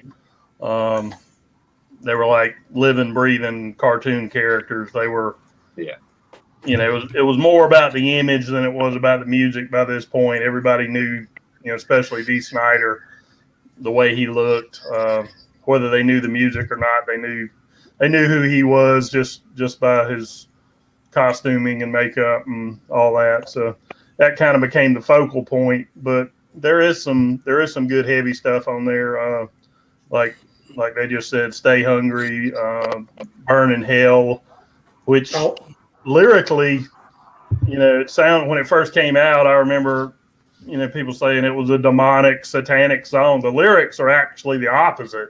Yeah. The lyrics are almost Christian metal to a degree, because it's warning. It's again. a warning, isn't it? Yeah. So it's warning. Hell. Basically, get your shit together, or you're going to burn in hell. Yeah. But anyway, Captain Howdy. That's a heavy, dark, doomy, spooky kind of song. The 2 big hits, I Want to Rock and We're Not Going to Take It Again. If I never hear them again, I'll be okay. But they were great songs during their time. I'm just, they're another one of them bands where you can get the first 3 albums or 3 albums and get an awesome 12-track album. Yeah. Yeah, and sort of forget the rest. Yeah, I've got to say though, guys, that I know that new album by Dee Snider is one of the best albums to come out this year. It is so fucking heavy, that new album he's brought out. It is just amazing. So yeah, he's bringing out some great music now, which is cool. Right, got a few comments here, guys. Before we move on to the next one, we've got Delana. She was actually going to lead on this one. she wasn't happy. She wasn't happy about the people who didn't vote for it. Obviously, there you go. That was me included. And me. Luca. the Little River Band. I've heard of them. Yeah, love Little River Band. Great call. Good band. Australian band, Lee. Yeah. I don't know what that's about. Do you? Cheers, Lee. Which one? No idea. Sleeve Saturday, Wednesday? Yeah, it could be. Yeah. Or Sleeve Sunday with more subscribers than me. Okay. Yeah, there you go. Yeah. Oh, this guy's been messaging me. Is that English? Oh. Yeah, his name's on Facebook. His name's Firas Ingui. So he's watching live tonight. So I messaged him and said, "Why don't you come and watch us?" So yeah, he's been suggesting songs to me and stuff. So good guy. Really knows his stuff as well. Or we might get onto that one, so we won't mention that. Oh yeah, and when he was in court, he kicked the PMRC's ass, didn't he? In court, yes, he did. There you go. Good call, that. Good call, I Mark. like these Snyder personally. I know he's a bit outspoken, but I personally like him. I think it's quite cool. Yeah, it's I have no problem with outspoken. Do what you like. Yeah. We've got an interesting one next. Now, I have got Mark leading on this, but I don't know if to let Darren hasn't actually spoken for quite a while, has he? Now. No, give it Darren a go. There you go. This is another one that's verging on the edge of being on the list, but I would say it just about makes it for rock. Chicago and 17. Go on then, Sleeve. What you got? Which Sleeve? Saturday or Sunday? Look, like Oreo Speedwagon, Chicago had been around since the 60s or whatever. Like they've been around for a long time. But it was only until the 80s, until their bassist, Peter Cetera, stepped forward and went, right, let's carry the mantle. Because I think for a long time, Chicago in the 70s, there was no real front man. They were quite a horn-driven band. I would say they were quite, I don't know, Brian, I heard you kind of nodding away there, but like, would you say they were quite, they were a progressive band? It was more kind of just musical as opposed to, there was no real front man in that band. Anyway, up steps their bassist, Peter Cetera, who I'm going to be honest with you, I'm just a huge fan of. I won't even try and hide it or be cool. I'm not the cool person on this call ever. I'm always doing the likes all the, the melodic stuff and stuff, so I'll never try and play cool. I love Peter Cetera, big fan. He was their bassist and he stepped forward, and this was his second album, kind of step in front with the band. It was also their second album to be produced by, you guys might not agree, but I would say the legendary producer David Foster, who was a perfectionist when it came to this kind of stuff. I've called out deeper tracks tonight, and right now I'm just going to call out the singles. I'm just going to say it because they mean a lot to me. I love them a lot. I love Peter's voice. I saw Peter 2 years ago, again in 2019, in a smaller venue here in Dublin, and Sleeve Sunday was there, and it was just a great. And he's 70 years of age, and his voice still sounds great. But I'm going to call out a couple of tracks here that were singles. They were 2 of the 4 singles that they released from this album. Track 3. Hard Habit to Break. Track 7, You're the Inspiration. Is this rock? Yeah. Is it pop? Rock? Yeah. Is it for your audience, Lee? No. Do I love it? Fuck yes. Darren, what's the 17 in reference to? That's their 17th album. So the way Chicago always done it. That's 17 albums. Yeah. Well, at that point, this is 1984. Remember, Jam? So Chicago. I actually quite like the idea. It was their every album they just call it Chicago 16, 17, 18, 19, 20, whatever. 17 albums by 1984. I didn't realize they were that old. I thought they were sort of a late band. Well, that's what I was saying. They've been around since 1967 at this point, and they were quite a instrumental band. There was no real front runner. Up stepped Peter Cetera for 2 albums. They became kind of a guy with a. They dropped David Foster dropped the horn section and went, "We're all about Cetera and his voice. Stay away horn section." Cetera himself ran from the band, let's say, by other members of the band because the Chicago were a horn band. And don't get me wrong, that's not bad stuff. I actually quite like their 70s stuff, but I prefer their 80s stuff. That's what got me into them. he was ran from the band, and then he went on to do, you know, Karate Kid and Glory of Love and all that kind of stuff. But at this point, they were at their pinnacle. And you know what? I think they talk out of both sides of their mouth, Chicago, because they give out about the Cetera era, but they still play the fucking songs live to this day. This is what paid their mortgage. Oh, yeah. What number are they on now, then? Yeah. Good question. I'm not too sure, actually. I lost interest when Cetera left. Chicago 69. The thing is, as well, I mean, it's amazing that they were on number 17, like you said, Jan. Yeah, I guess, Darren said it was my fault. But you got to remember back then, when bands, that was how they made their money, from records. So they was producing at least one album a year, maybe 2 a year, because that was where the money was. It ain't anymore, obviously, and now it's fucking every 6 years now, and it's 7 or 8 years if you're lucky. I do like that idea, Lee, of naming your albums. That's quite cool. Yeah, it is quite cool. It is quite cool. Danzig got bored after 7, didn't he? So got a couple of comments here. We got a few Ingwe fans here tonight. Rising Force, that was the one with Jolene Turner, wasn't it? Mm-hmm.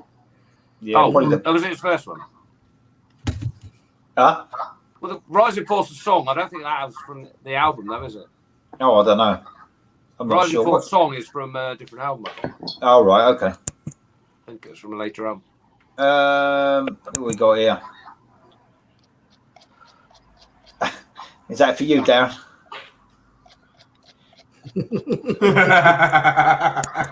Look at the profile picture. He's put in vital signs. What a dick. Yeah, I know.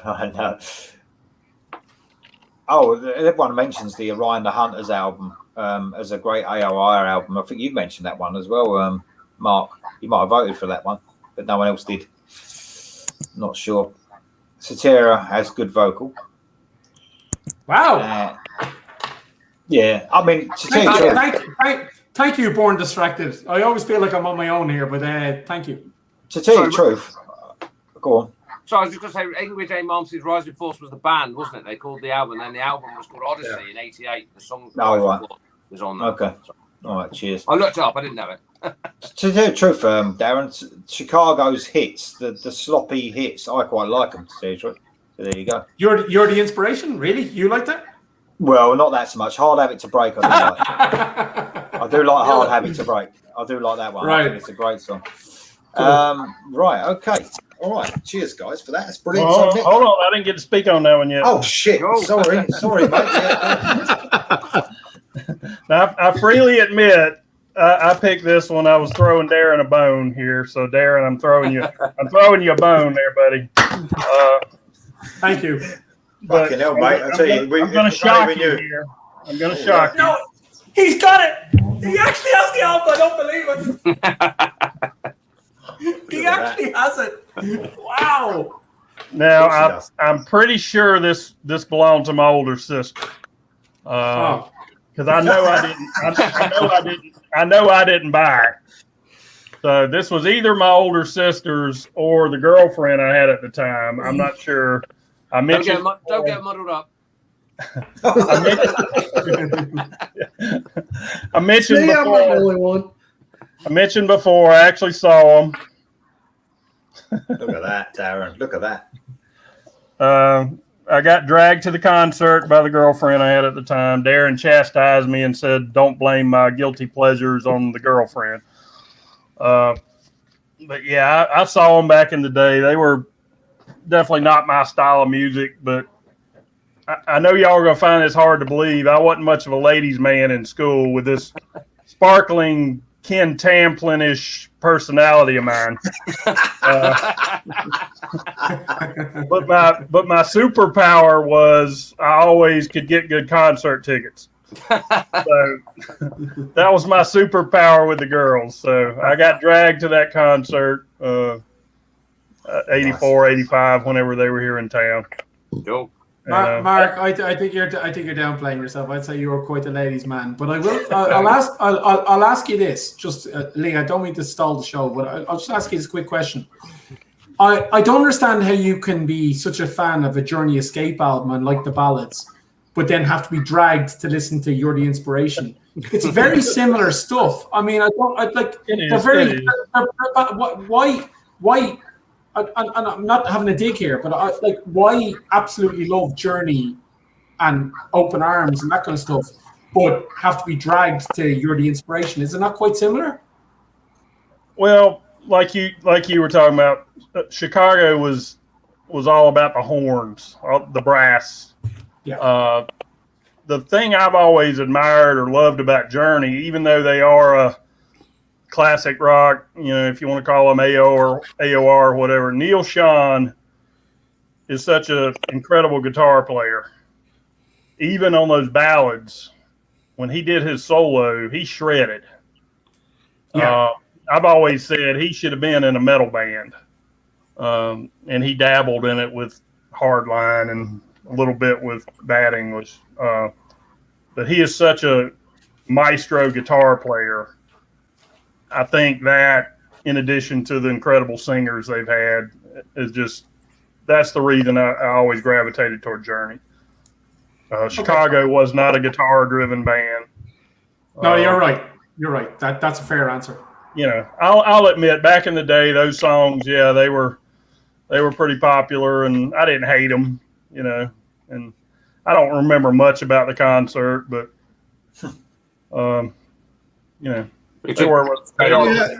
you had other stuff on your mind. So well, Brian, you could talk. Brian Hall and Oates was the all right for you, wasn't it? Back in the day. There you go. Right, okay.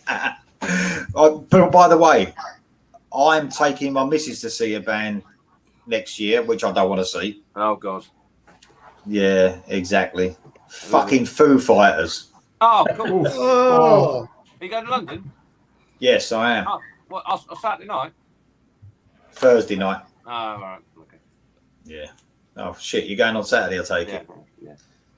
You notice it was me. If he was going to say no, I'll be the one asleep in the chair. I like the Foo Fighters.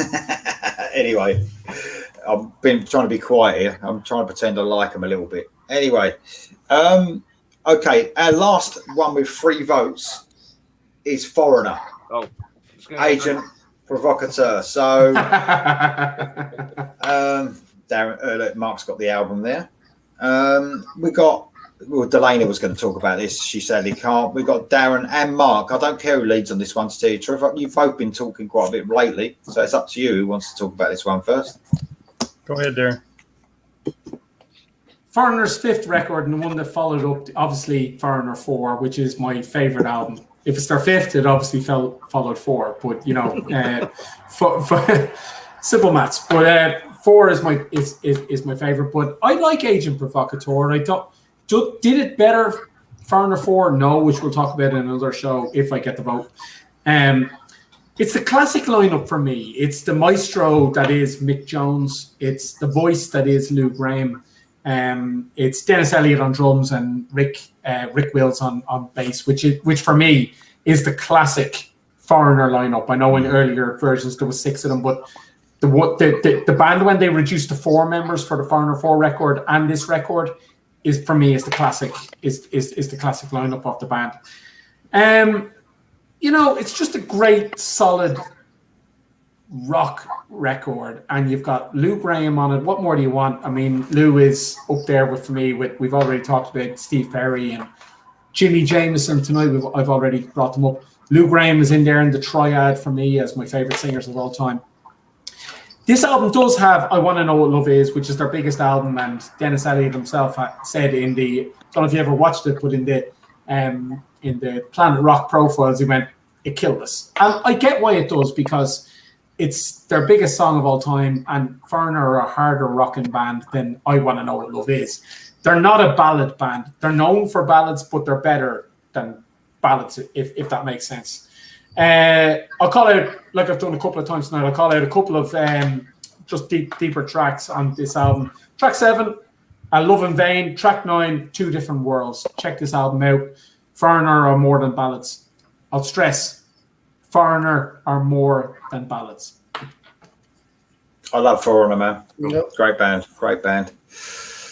Okay, Mark. Sorry, I missed little bit of about work. that. Is it your favourite Foreigner album, Dan? Or is it 4 and a 4? No, Foreigner 4, the previous one to this, which hopefully will get a vote for Sorry the if you next. said that. I didn't Hint, Mark.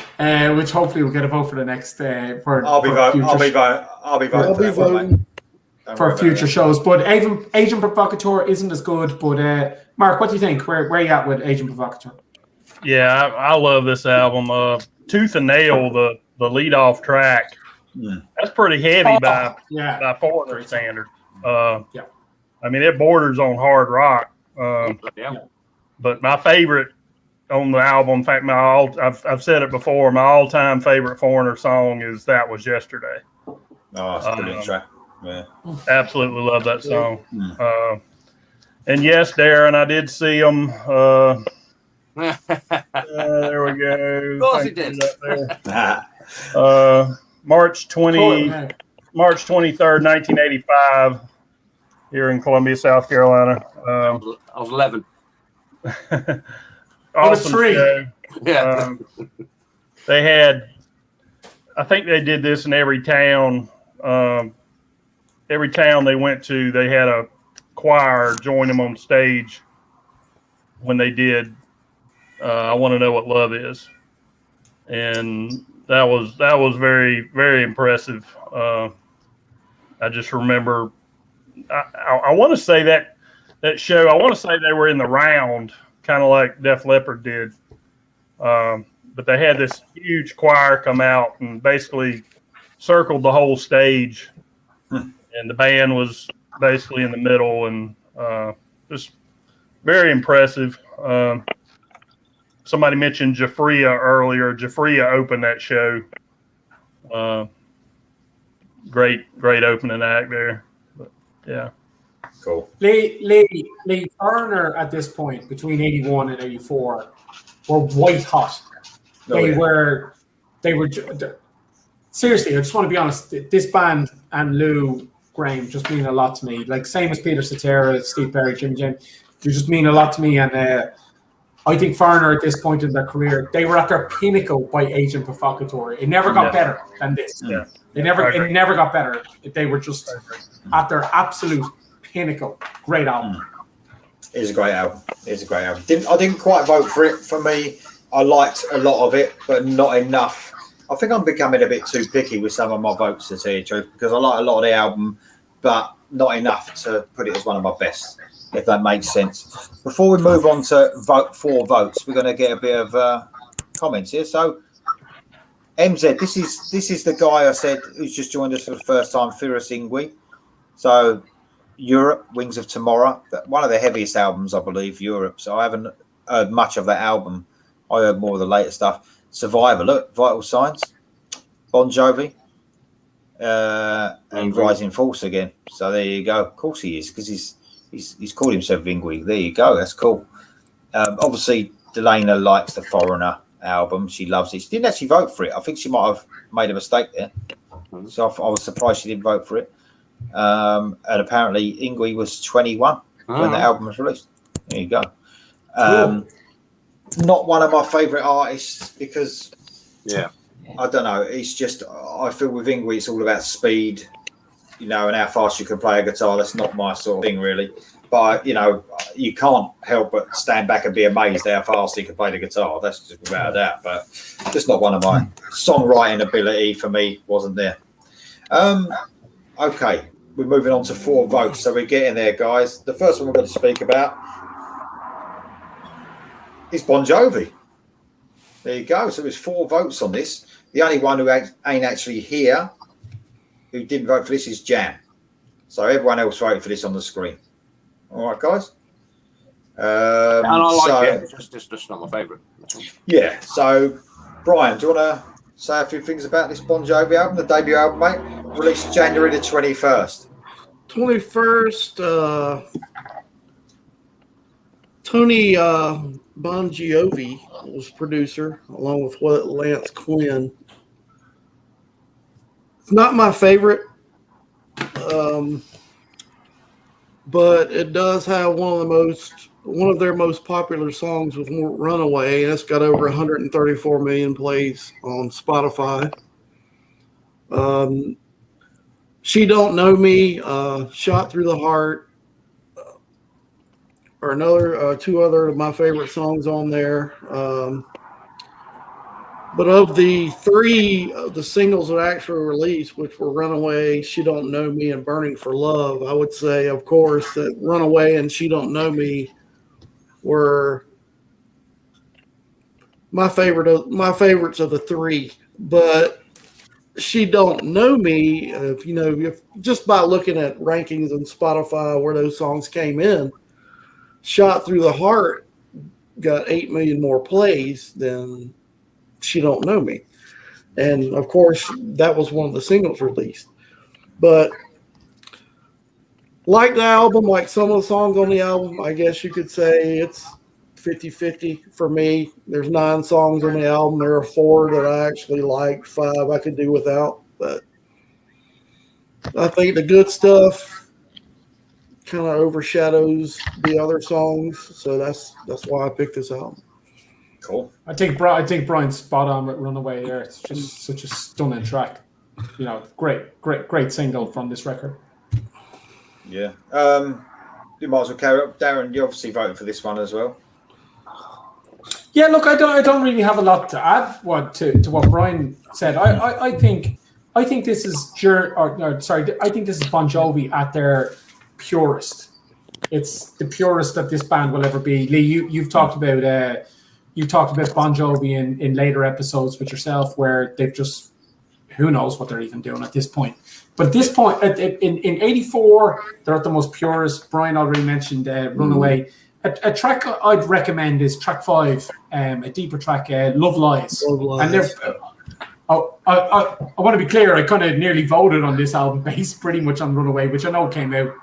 I know it was an earlier single before the album and stuff, but I nearly voted on this purely based on that. But Love Lies, track 5, I think is a great deep track on this record. I agree. Mark, you voted for this one as well, mate?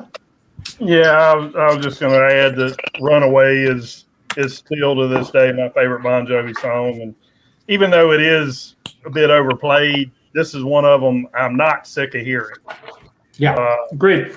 I'm sick of hearing Living on a Prayer, and I'm sick of hearing, some of those stuff. But even though this one's been played a lot since '84, I'm not sick of this song. It still has that something special about it that that opening keyboard piece kind of sets it apart, and it's just a great song. Just looking at the track list, the only 2 songs on it I really don't care for too much, and they don't suck, but the last 2 tracks, Come Back and Get Ready, I don't care too much for those, but every other song on this album, I love this album. Yeah, I agree. I wish they'd go back to this style, but it'll never happen.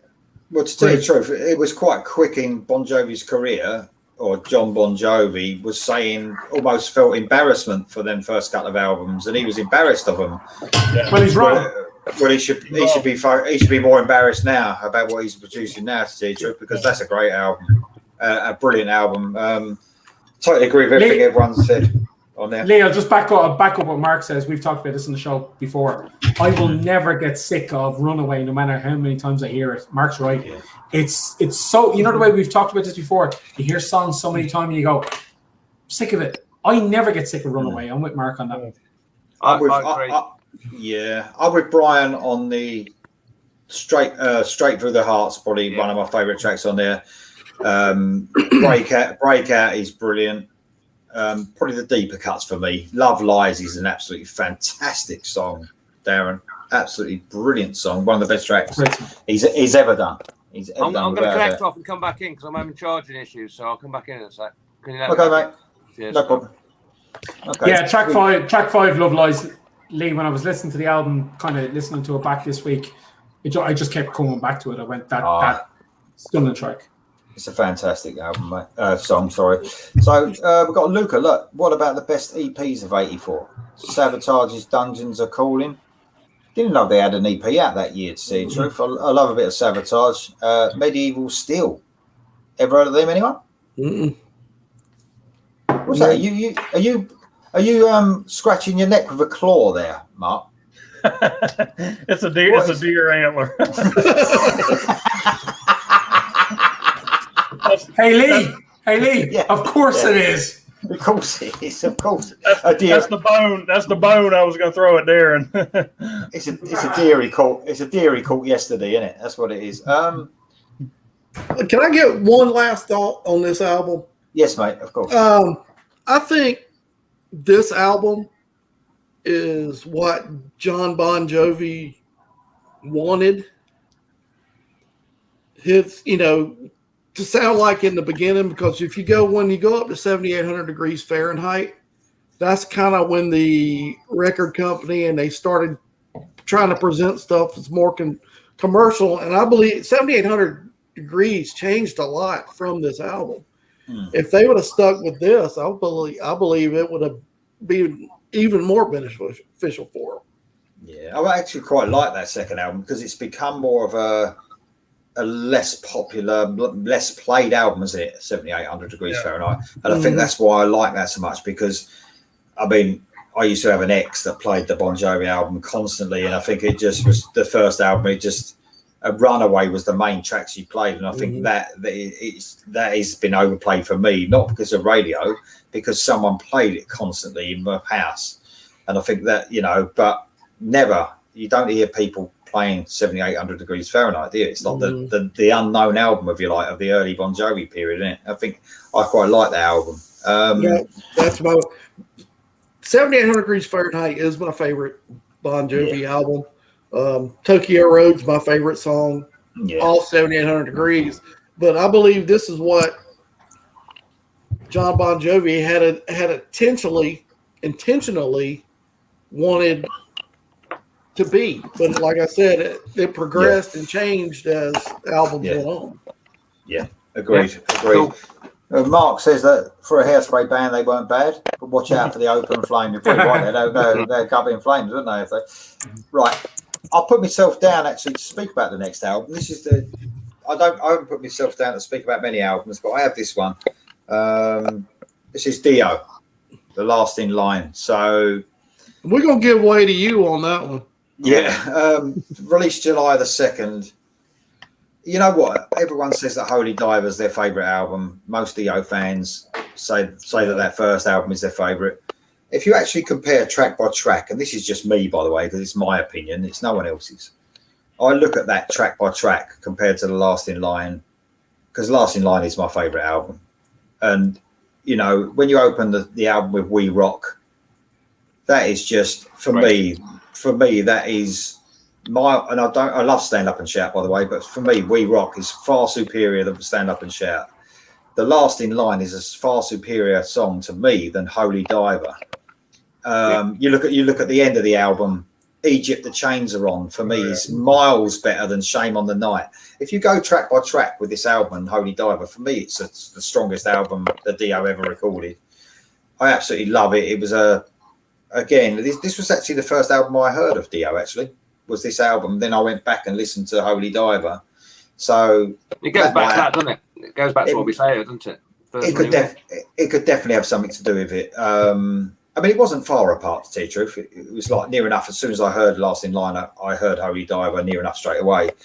But if I go track by track, I honestly think this is the strongest album compared to Holy Diver. You think about them tracks, most people were nodding their head when I was saying that. We Rock compared to Stand Up and Shout. What's the better track? What do you think? We Rock, absolutely. We Rock, yeah.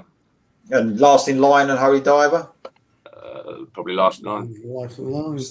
They're the main sort of tracks, and then you get the others that the deeper cuts. But even Mystery, I prefer Mystery than Rainbow in the Dark, and I know a lot of people don't, but that's I do prefer that. So I don't know.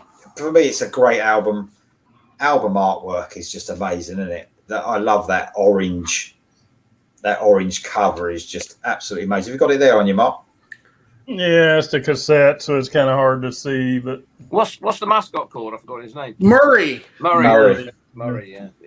Just amazing. I mean, obviously, everyone at that time in the early 80s, it looked all evil and that, didn't it? And menacing, and Dio was nothing like that. But he was just brilliant. And obviously, Vivian Campbell and that, both of them first two albums is just amazing, isn't he?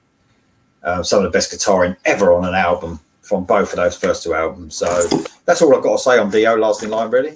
Cool. We've got also Brian voted for it, and Mark, and Delana, but she's not here. So Brian and Mark, anything on the Last in Line? I'm just going to say a few things like getting down to the deeper cuts. I Speed at Night and Evil Eyes. They're two of my favorite songs on the album. Just absolutely love it. Yeah, I think the only thing I'd say is on the Holy Diver album, some of them deeper cuts are really good, like Invisible. I love Invisible, and what's the other one? Oh God, I can't remember it now. But I think the deeper cuts are better maybe on the Holy Diver album, but the main cuts for me are better on the Last in Line. They're very close. Them two albums are just fucking nitpicking. But Mark, Last in Line. Yeah, I was just going to say, comparing Holy Diver and Last in Line to me is kind of like comparing Heaven and Hell and Mob Rules. They're so close to being equal.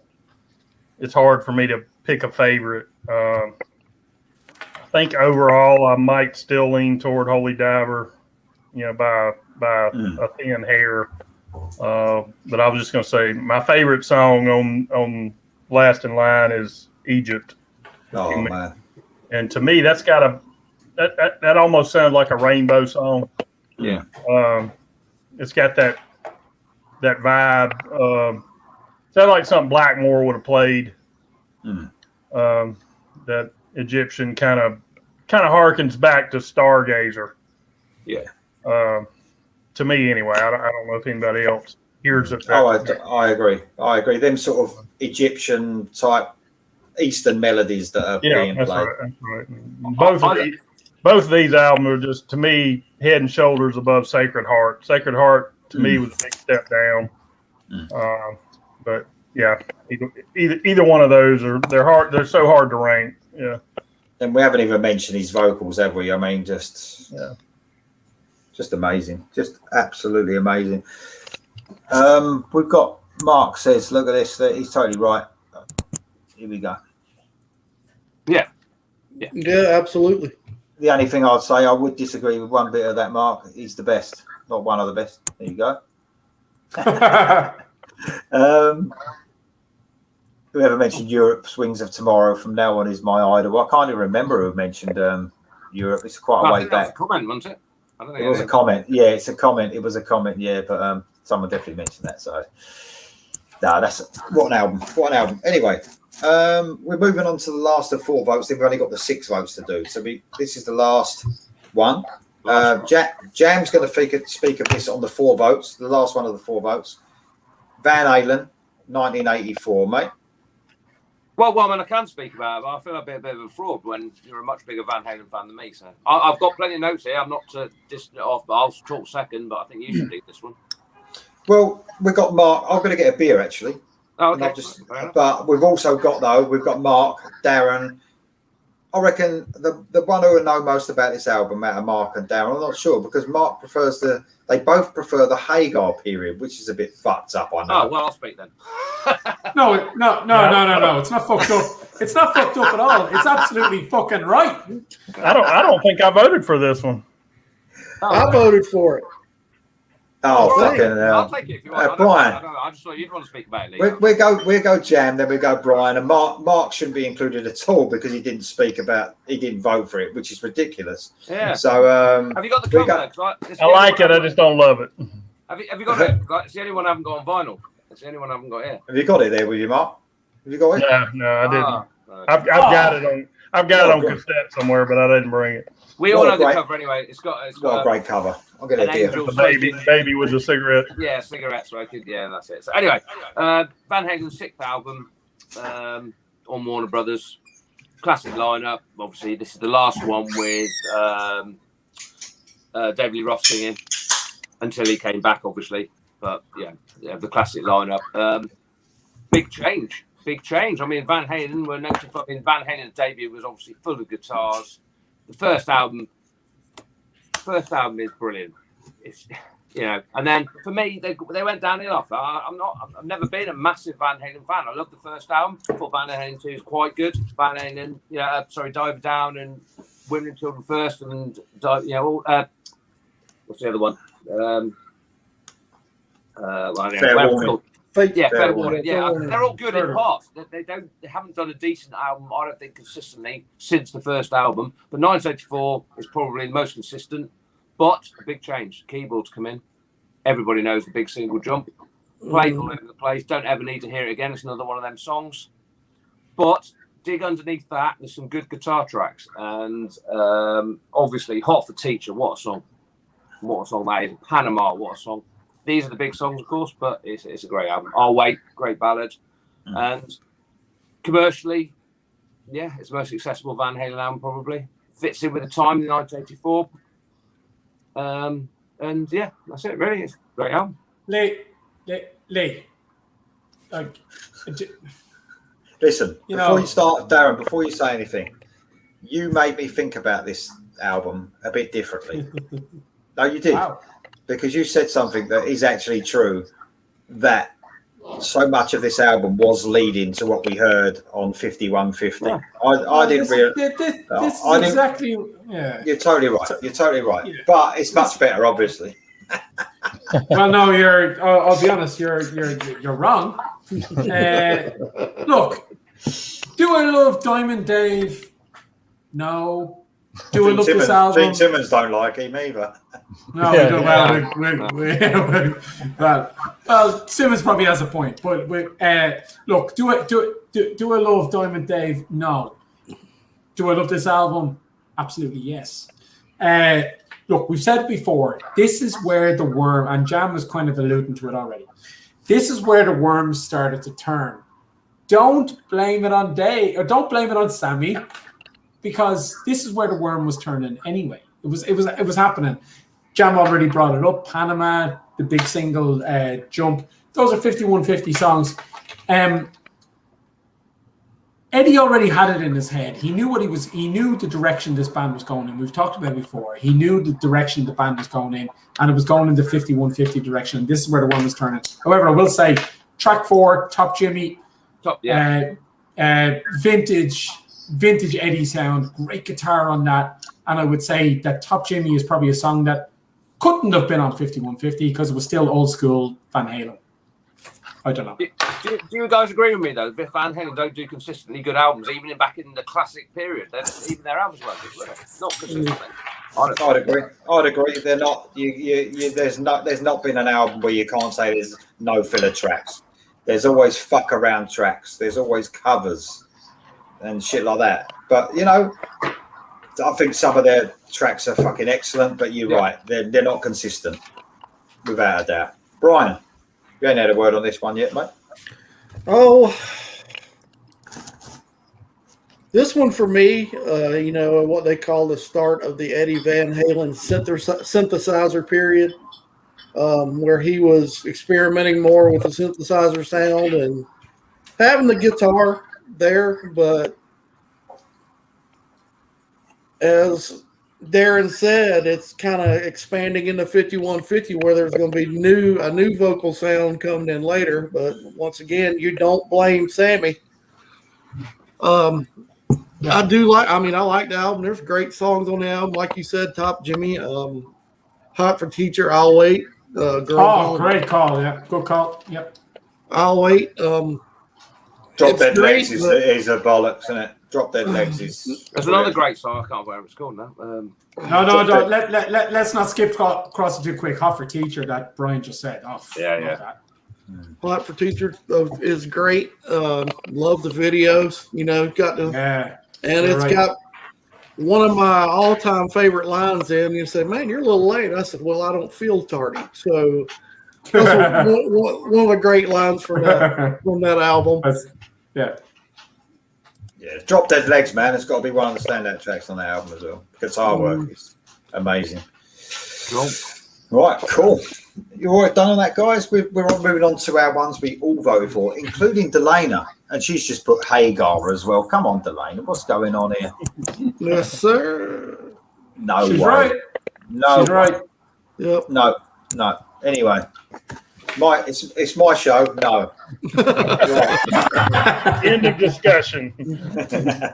Nah, listen, everyone's got their own opinion. It's just sometimes you're wrong. Okay.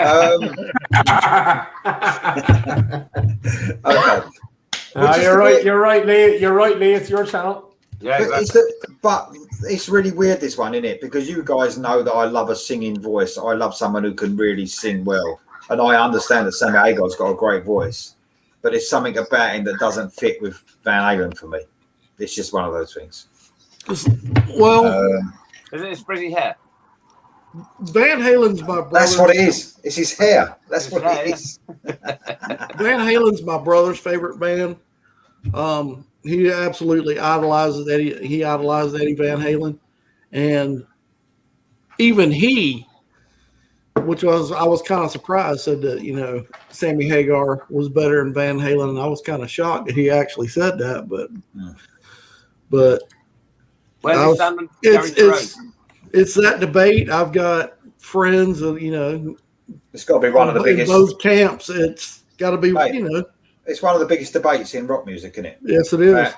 It's one of the biggest debates in rock music. Anyway, and we're doing exactly the fucking same now. So we're getting sucked into it again. Yeah. I just thought Sammy brought a maturity to the band that I appreciated. That's obviously he's got the better voice, but I prefer the direction they went with Sammy. That's just me. Agreed. Fair enough. We can't always be right. That's right. Van Halen like for a step down. Songs. Mark, a few good songs. Yeah. Compared to what, mate?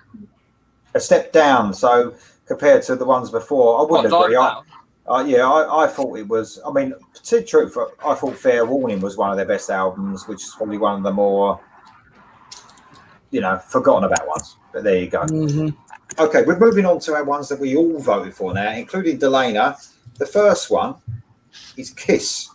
I mean, I've just written down that everyone's voted. I didn't know who wanted to talk about this first. There's huge Kiss fans here. Probably the biggest Kiss fan here I know on my little squares here. Darren, you love that. For me, is probably Mark. I think Mark is the biggest Kiss fan out of all of us here, I would say. Yeah, definitely. So you're correct. So I'm going to let Mark talk about this first.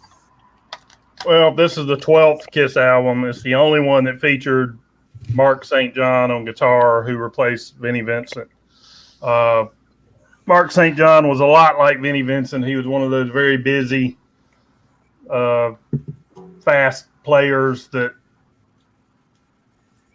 Gene and Paul tried to keep him under wraps. They wouldn't let him express himself much in the same way they kept Vinnie kind of under wraps. For whatever reason, they didn't think that fast style suited Kiss's style or sound, but Vinnie and Mark St. John were truthfully probably the most talented players as far as pure ability. Mark St. John, his name was actually Mark Norton, but they didn't think that sounded rock and roll enough, so they had him change his name to St. John. Musically, this is actually probably my least favorite of the non-makeup years. Obviously, there's the huge hit "Heaven's on Fire." Mm-hmm. Is really the only song that has survived the test of time. But there's some other decent stuff on it. "Thrills in the Night," I enjoy that one quite a bit. Some of the most ridiculous lyrics of all time. On "Burn, Bitch, Burn," Gene has that famous line, "I want to put my log in your fireplace." Gene was, at this time, he was trying to make a career for himself in Hollywood as an actor. So he was kind of half in Kiss, half out of Kiss at the time, and Paul was trying to keep the ship afloat while Gene was pursuing his Hollywood dreams. So to me, the whole album seems kind of uninspired, not nearly as good as "Lick It Up" or oh man, Trick or Treat, yeah. Yeah, I love that movie actually. Anyway, not as good as Lick It Up before it or Asylum after it. I don't think. Kind of a shame what happened. Mark St. John, he never could, after he left Kiss, he never could really get a foothold in the business. He had a couple of attempts. He did the White Tiger album. I think this came out in '86. He did it with David Donato, who very briefly was in Black Sabbath. Not another one. Yeah. Oh my God. Donato was in Sabbath in '84 prior to Jeff Finholt. That's him right there.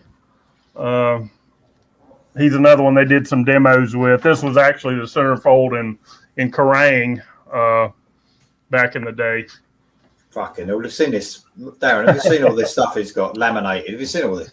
I'm losing my mind here, I'm going to be honest. But anyway, before I finish up, Mark St. John, he just never could get a foothold in the industry after he left Kiss. He and Peter Criss actually hooked up. This is a bootleg, but they had a project they tried to get going for a while.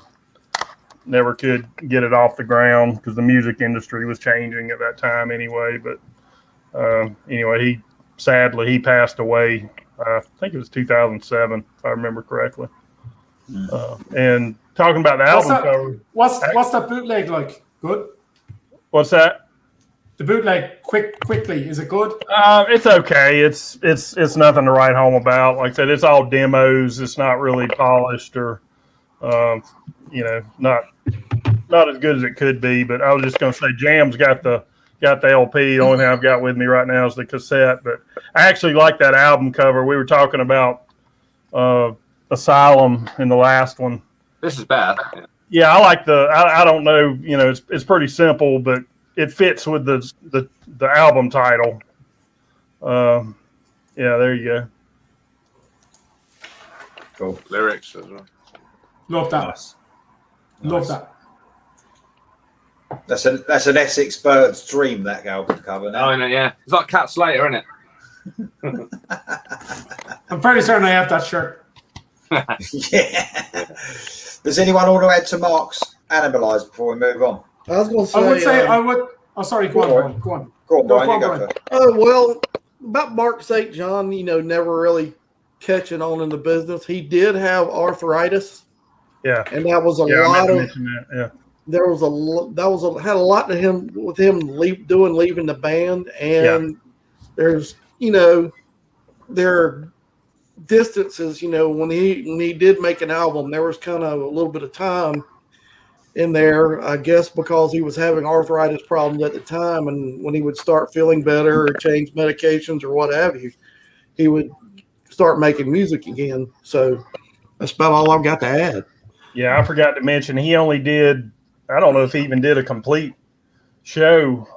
He might have done one complete show on the tour before they had Bruce Kulick step in. In fact, I think Bruce, if I remember correctly, Bruce actually contributed some guitar to Animalize. Yeah. If I remember correctly, because Mark was already having issues. So Bruce, even before he was actually inducted into the band, he was already kind of a ghost player on Animalize, and then he stepped in on the tour and finished the tour, and they brought him in as a permanent member at that point. That's true. Cool. Darren? I was just going to say, towards the late 70s, Kiss went through that whole disco period that they done, and we've talked about it before. They came out of that and kind of went a bit more. At this point, they're kind of a bit more glam rock, and I like that. One song I was just going to call out was track 6. And Under the Gun, which I think is a great song from this record. One of my favorites from the album. So just calling out a deep track, Lee. That's all. Cool. Cool. Yeah, no worries. Cheers, guys. Thanks for that. I like the album. I think it was very on par for me from what they were doing at the time. That was my favourite period of Kiss, was from Lick It Up. Yeah. Them four is. Lick It Up, Animalize, Asylum. Crazy Nights. Probably them 3 albums are my favourite Kiss albums. You like the unmasked version of Kiss? I do. I didn't like the rock and roll 70s version. Didn't like them. I don't think you don't really like 70s rock in general, though. Is that true? Nah, not really, mate. Not a lot of it. No, not a lot of it at all. Okay, all right, cool. Right, second to last album. Everyone obviously voted for this. Ratt, Out of the Cellar. We spoke about Invasion Your Privacy on 1985. That's why I didn't want to put it last. But what a fucking great album this was. Look at that album cover as well. Can we look at the album cover as well, the other way around? Love that. That was my first infatuation with Tony Kaitan right there. Yeah, Tony Kaitan, yeah. So sadly passed away now. Yep. But what a great album cover that is. I mean, it's such a cheap album cover, isn't it? But it's so great at the same time. It's so corny, but it's absolutely fucking brilliant. Right. So yeah, we've got everyone voted for this. Who wants to go ahead with Ratt? Do you want to go jam on this one? Oh, you just went with that last one, didn't you? Yeah, how about, how about you, Mark? Do you want to go with Ratt? Or Darren, how well do you know this album, mate? No, Lee, to be honest, I've talked so much at the earlier on periods of the show. I'm interested to see what other people say. We've still got a big album for you coming up anyway, haven't we? You do it, Lee. Go for it. You're a big Ratt fan, you do it. Yeah, I'm a massive Ratt fan. This is a lot of people's favourite album. They think that they never managed to better this album. For me, the next album was the pinnacle for me. But but this is a fucking great album. The only reason I think this isn't as good as Invasion of Your Privacy, it's got a couple of tracks there. She Wants Money, I think, and I'm Insane, which ain't my favourites from the album. But the medium pace songs, which obviously you guys know I love on the album, Wanted Man, Back for More. I'm trying to think of it. Round and Round. I mean, lack of communication. Lack of communication. Such a catchy song. And even the last song on that, which is Scene of the Crime. Scene of the Crime is an amazing song. And my favourites on that are The Morning After and fucking hell. Name some other In Your Direction. They're the best tracks for me on the album, and they're the deeper cuts. But Ratt, man, they were just brilliant, and they were latecomers. Apparently, they were one of the last to get signed out of the Sunset Strip. Probably because they were a bit different when Stephen Pearce's voice was totally different than anyone else's. But I love it. I love the difference that this band had compared to all those other bands back then. And the guitaring, let's just mention the guitaring was just amazing, wasn't it, for both of those guys? Mm-hmm. So that's all. The vocals again, it's like it might not be the best vocalist, like Blackie Lawless, but it's so distinct, isn't it? You can tell it's Stephen Pearce is instantly. You can tell it's Blackie Lawless instantly. Yeah, I mean, and from the EP as well, this was just a huge step on it. Beau Hill producing, and that sound that he had, Beau Hill with this band, and the sound of the band was just second to none. Yeah, absolutely superb. So. Lee, I don't know if Dommy's still in the chat, but Dommy is a big Ratt fan. I don't know if she's going to comment or whatever. If she's still here, she's a big Ratt fan. Before you guys have a little go on Ratt, I'm just going to read a couple of comments. So we got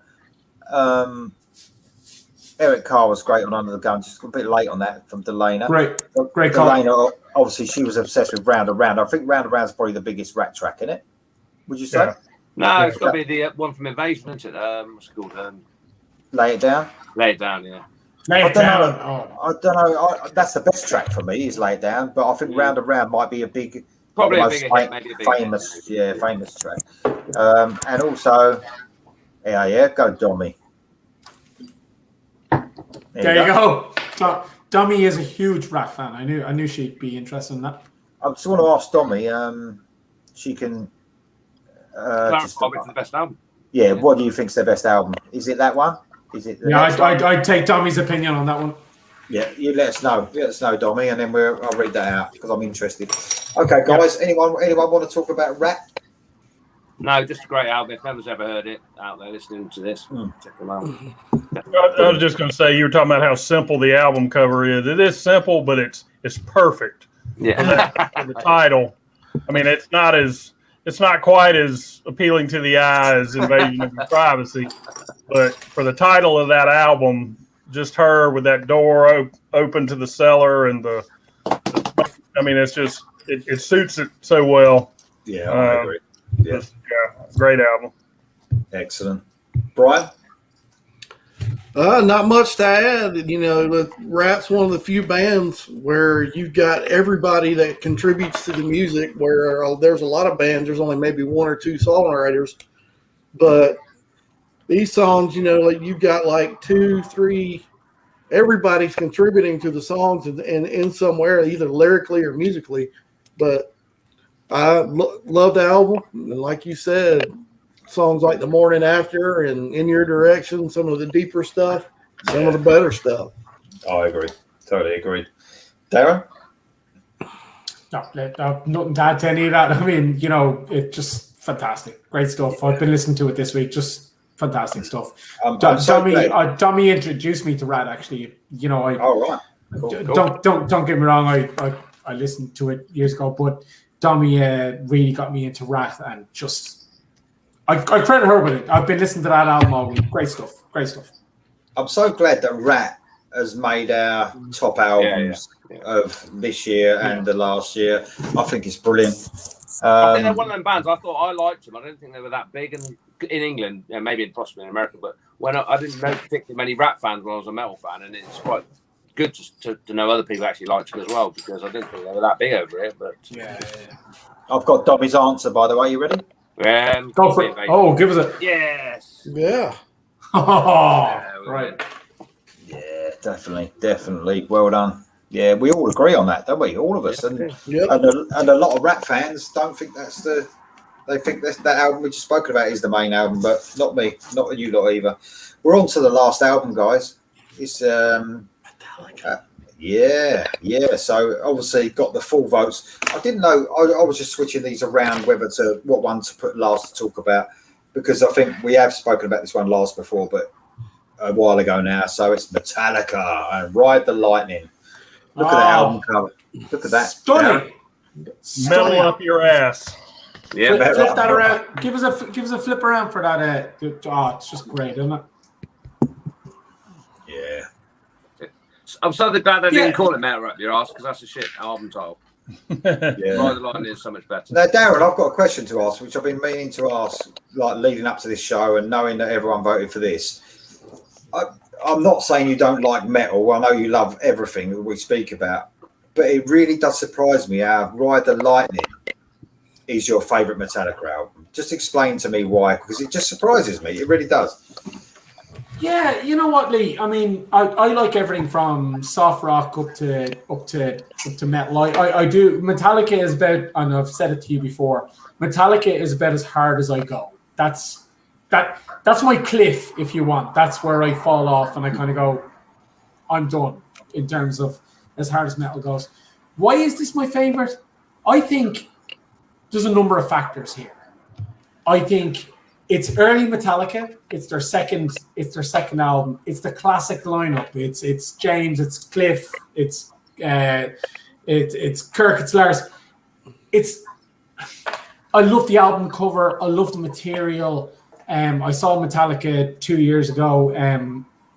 Played a couple of songs from this. I can't really tell you why. I think I know that you love Master of Puppets, correct? That's your best. That's your favorite. Yeah. I think it's the whole package. Jam held up the album. I think it's that bolts of lightning. It's the electric chair. Yeah, give us that again. It's the whole package with it, Lee. It's not just the music. It's what's wrapped up in it. It's the early Metallica. It's 80s metal, and I do like that. Track 5, Trapped Under Ice. I could just listen to it all day. You know,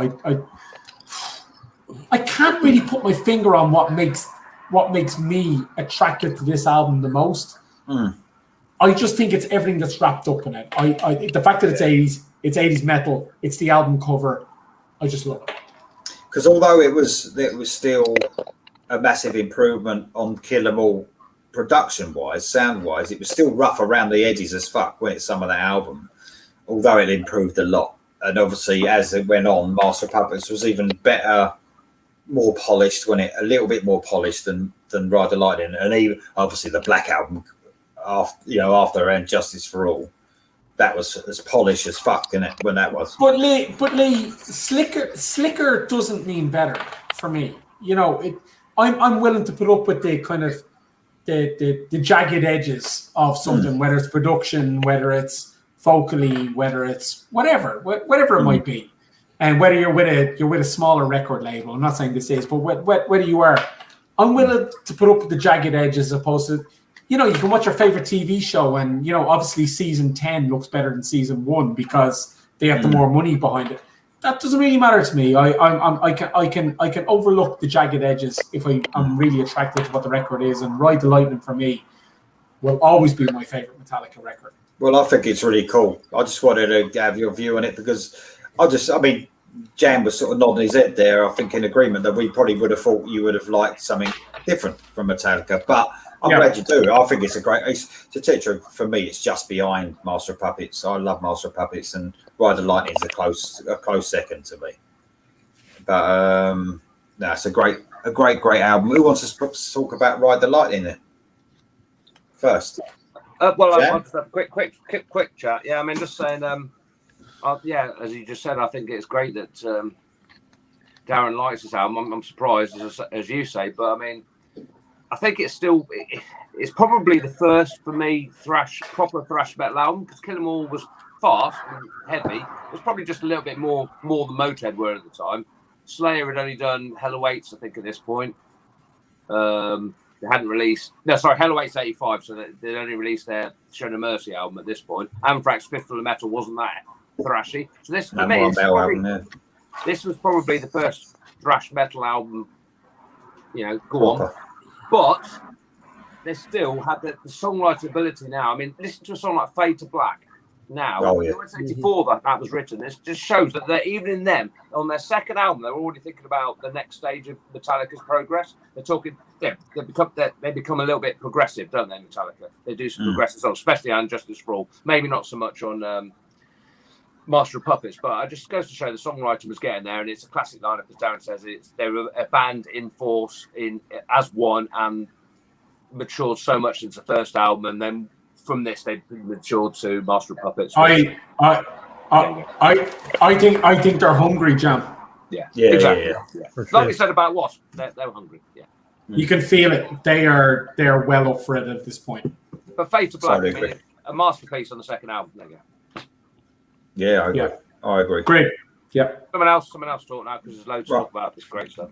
Brian? I can say, this is my favorite album as well, but I kind of look towards Cliff Burton blossoming. He was given more control over his music. He introduced the basics of music theory to the rest of the guys at this time, and that had a lot to do with songwriting. And instead of, relying on those fast tempos like they had on the last album, they brought in, acoustic guitars. They had extended instrumentals. They had, complex harmonies in there. And Cliff, well, I believe was, the driving force behind this album, where he was allowed to blossom, which made the band better. It's night and day compared to Kill 'Em All. Yeah. It's so cool, isn't it, that the bass player, Yeah. like Brian was just saying about Cliff Burton being the main driving force behind the epic moments and the acoustic moment and the breakdowns and the little quiet bits they did and making it sound such a big album. It's like fucking Iron Maiden, isn't it, with Steve Harris? He's the driving force. It surprises you that a bass player is the driving force behind all that and making it sound more epic. It's really cool.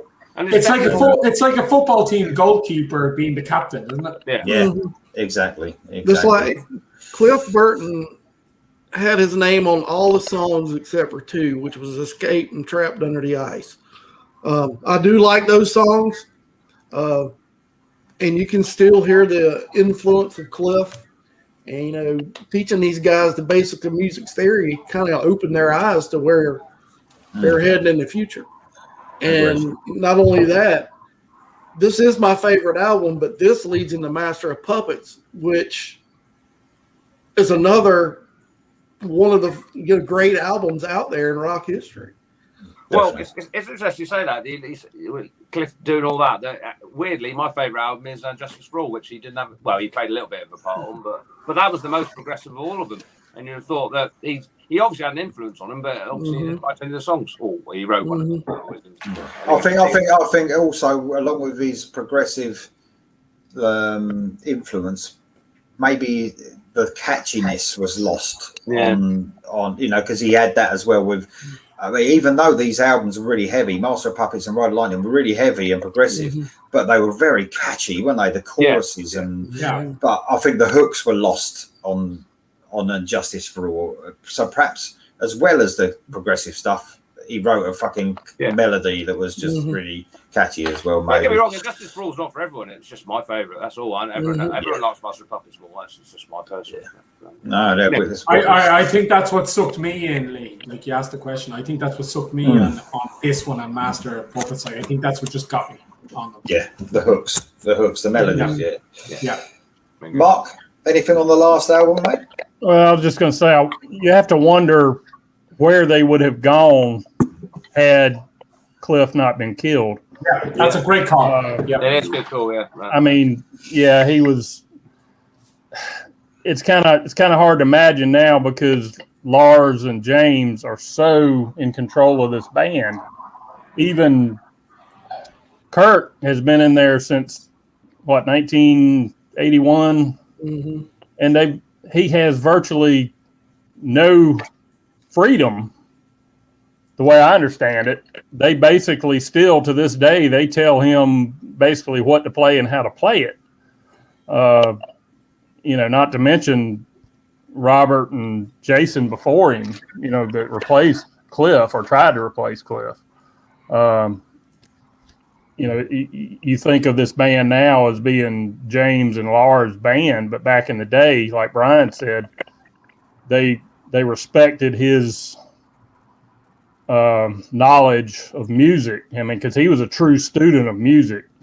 He wasn't just a bass player in a heavy metal band. I mean, he was a true student of music, but they respected his opinion and knowledge enough to let him inject that into what they were doing at the time. You have to wonder where they would have gone had he not died. Would they have? How would he have felt about Load and Reload or the Black Album? Well, that's the irony of the whole situation, isn't it? Because I mean, he was supposedly the one who was the leader and the one who knew most about music. And look where they've gone, look what they've achieved. They might have done completely the opposite if he'd stayed in charge, which is weird, isn't it? Really? Yeah. I mean, what do you think Injustice for All would have sounded like if he'd have been alive on that album? And that it might have bombed, they might have failed, they might have been gone out of existence. Who knows? Look who's back. Well, hey! Oh, we got Selena back. Anyway, and Injustice for All. That's it for this evening. See you, everyone. Yeah. Only joking. And I have to think that if he had still been around, they would not have done In Anger or Saint Anger. Oh yeah, let's hope not. Yeah. He would have put his foot down and said, "No, we're not doing that shit." Yeah, but listen, guys. You can kind of just step back on here on this and all and go, if he was around, if he wasn't around, what would happen creatively? I think James and Lars would turn around and go, "We're richer than God." You know, they have so much money they don't care. Well, listen, they became the biggest band on the planet, didn't they? The biggest metal band on the planet. So there you go. That's what they did. But Darren's right. They don't care, but they do care in a way because they love playing, and that's respect to them as well. Yeah. They don't need to, but they still do, and I think that's respect as well. Yeah. Well, I think you're right, Jam. I still think no matter what the albums were, Saint Anger or whatever else we're calling it, they believed in it at the time. Yeah. Yeah. Nothing wrong with that. Right, listen, guys. Delena's come back in because she wants to give us a bit of shit on the albums we didn't choose. So I want to let her go first in case we lose her. Delaney, you can give us your honourable mentions if you like. So you can name some of your honourable mentions. I mean, I know y'all are a bunch of metalheads, but come on, Purple Rain. Seriously, Purple fucking Rain. This is the first #1 album. I agree. Come on. Hold on. He might agree, but he didn't vote. Yeah. Agree. You did it. Again, I You did agree. it up, Darren. I know. I fuck. Well, I didn't think Lee would allow it like on the channel. So Hey, I mean, I've got. come on. What have I got? Let's Hold go on, crazy. When doves cry, Little Nicky. I mean, it sat on the #1 charts for how many weeks? Purple fucking Rain. I am like, I can't even believe it didn't even get 2 votes, much less 3 or 4 or 5. reply. I got fucking all of those. Yeah, you can fucking vote for Hall & Oates. I love Purple that. Rain? Come on. I should have voted for it. Yeah, I didn't vote for it. Sorry, my bad. Probably my all-time favorite album of '84. Period, hands down. I'm sorry. I know I'm a girl. It is. Chick. No. I'm with you. 100%. Great album. Okay, and I have to say, Tommy Shaw, Girls with Guns. I have to say it. I have to because I would lose my title if I didn't say Tommy Shaw, Girls with Guns. And Toto, I got to say Toto Isolation. And I got to say Sticks Caught Me After. I know it's just a greatest hit. Hold on, Delana, Yes. hold on there 1 second. You said Total Isolation. You didn't vote for it, and I did. Oh, mercy. Well, I know. I had 23 albums on my list, and I had to scratch. I didn't know how many I should vote for. I didn't Delina, vote you're for talking too out many. of both sides of your mouth now, right? Hold on. It doesn't matter how the size of your list. You submit them all. Well, see, I didn't know. Yeah, I didn't want to be too aggressive. I didn't want to be too aggressive on my first time. But Purple Rain, So Purple 23 is Rain, okay. come 24 's on. not.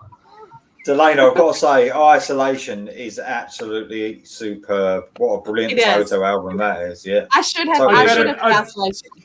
I bet £1 million if Mark didn't know who voted for it, he would have voted for Purple Rain. I know he likes that. He must like it. Come on, Mark. I know you like that. Don't bullshit us. Mark. I can take it or leave it. Whatever. I will say though, Prince was a hell of a guitar player, Yes. and Yes. I didn't know how good he was until they did that George Harrison tribute where they played "My Guitar Gently Weeps." He tore it up. I mean, he fucking blew me away. I had no idea he was such a good guitarist. He's so good, man. He's so talented. Delina, what else you got? That's it. That's all. Actually, my list was huge. I was afraid to turn in my complete list. So. No, you should have gone Isolation. I would like to have spoken about that. Yeah, that was a brilliant album. Absolutely. I'll go with my gut next time. So. Yeah, no worries. Well, your internet seems to be all right now. So you've done your honourable mention. So we're going to go. I'll tell you what. I'll go. Jam's next to Delana, so I'll go Jam next. Cool. I've only got 3. Marillion,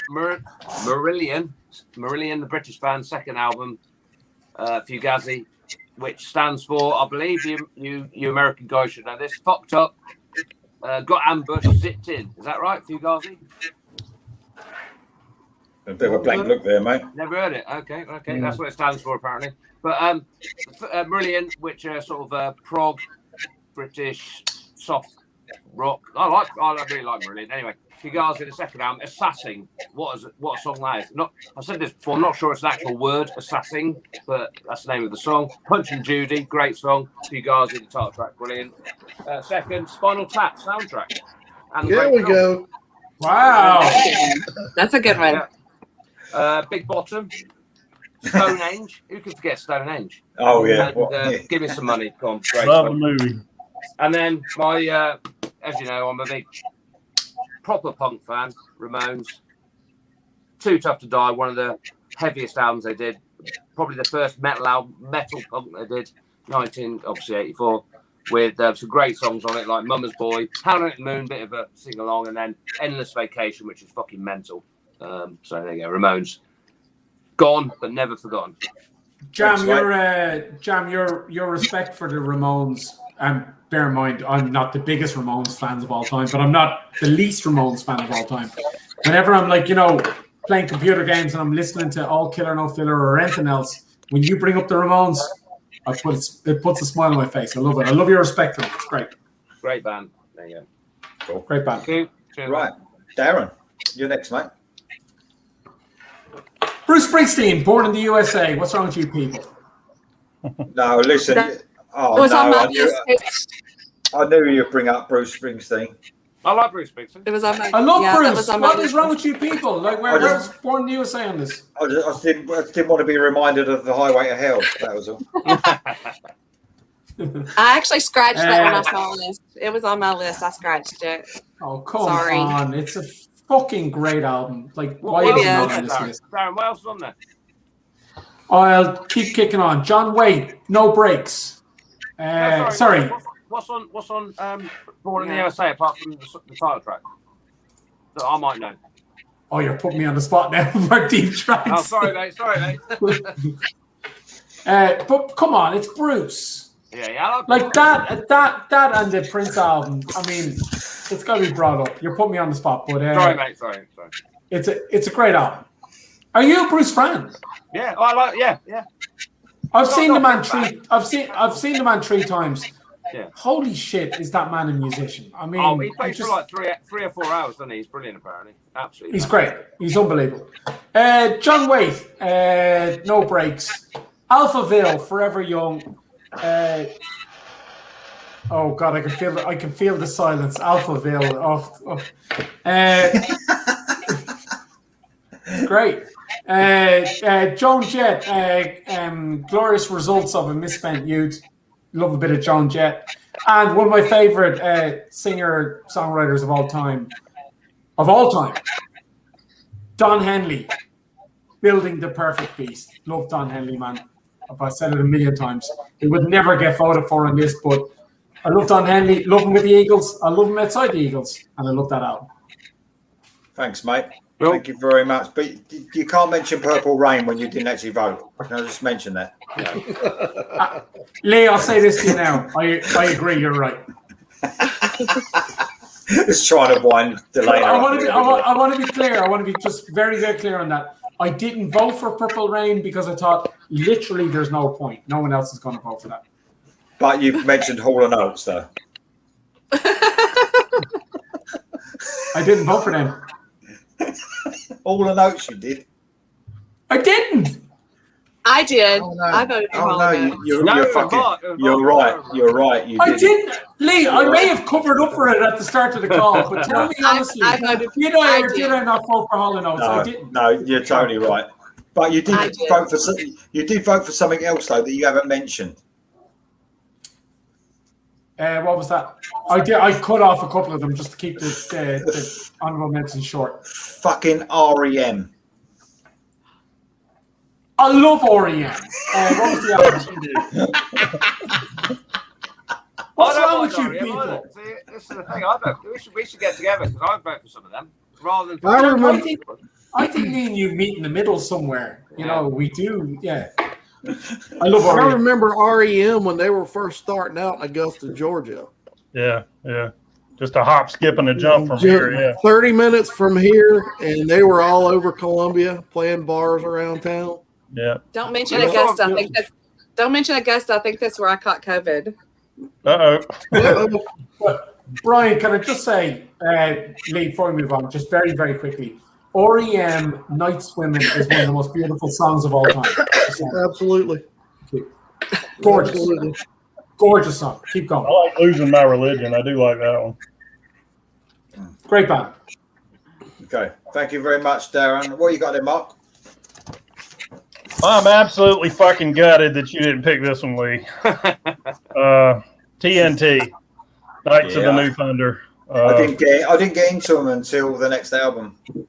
This is my favorite TNT album. My 3 all-time favorite songs by them are on here. Break the Ice, 7 Seas, and Eddie. They were very metal on this album. They got a little bit lighter and softer on each consecutive album. Kind of surprised nobody did this one either. Deep Purple, Perfect Strangers. Love the title track, but I don't really I love the title track. Knocking at Your Back Door, 2 of my favorite Purple songs. What's that, Mark? What's Knocking at Your Back Door? What's that about?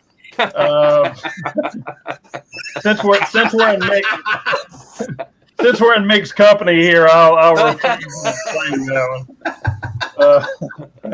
Blushing. I'm blushing. Merciful Fate. Moving on. Don't break the oath.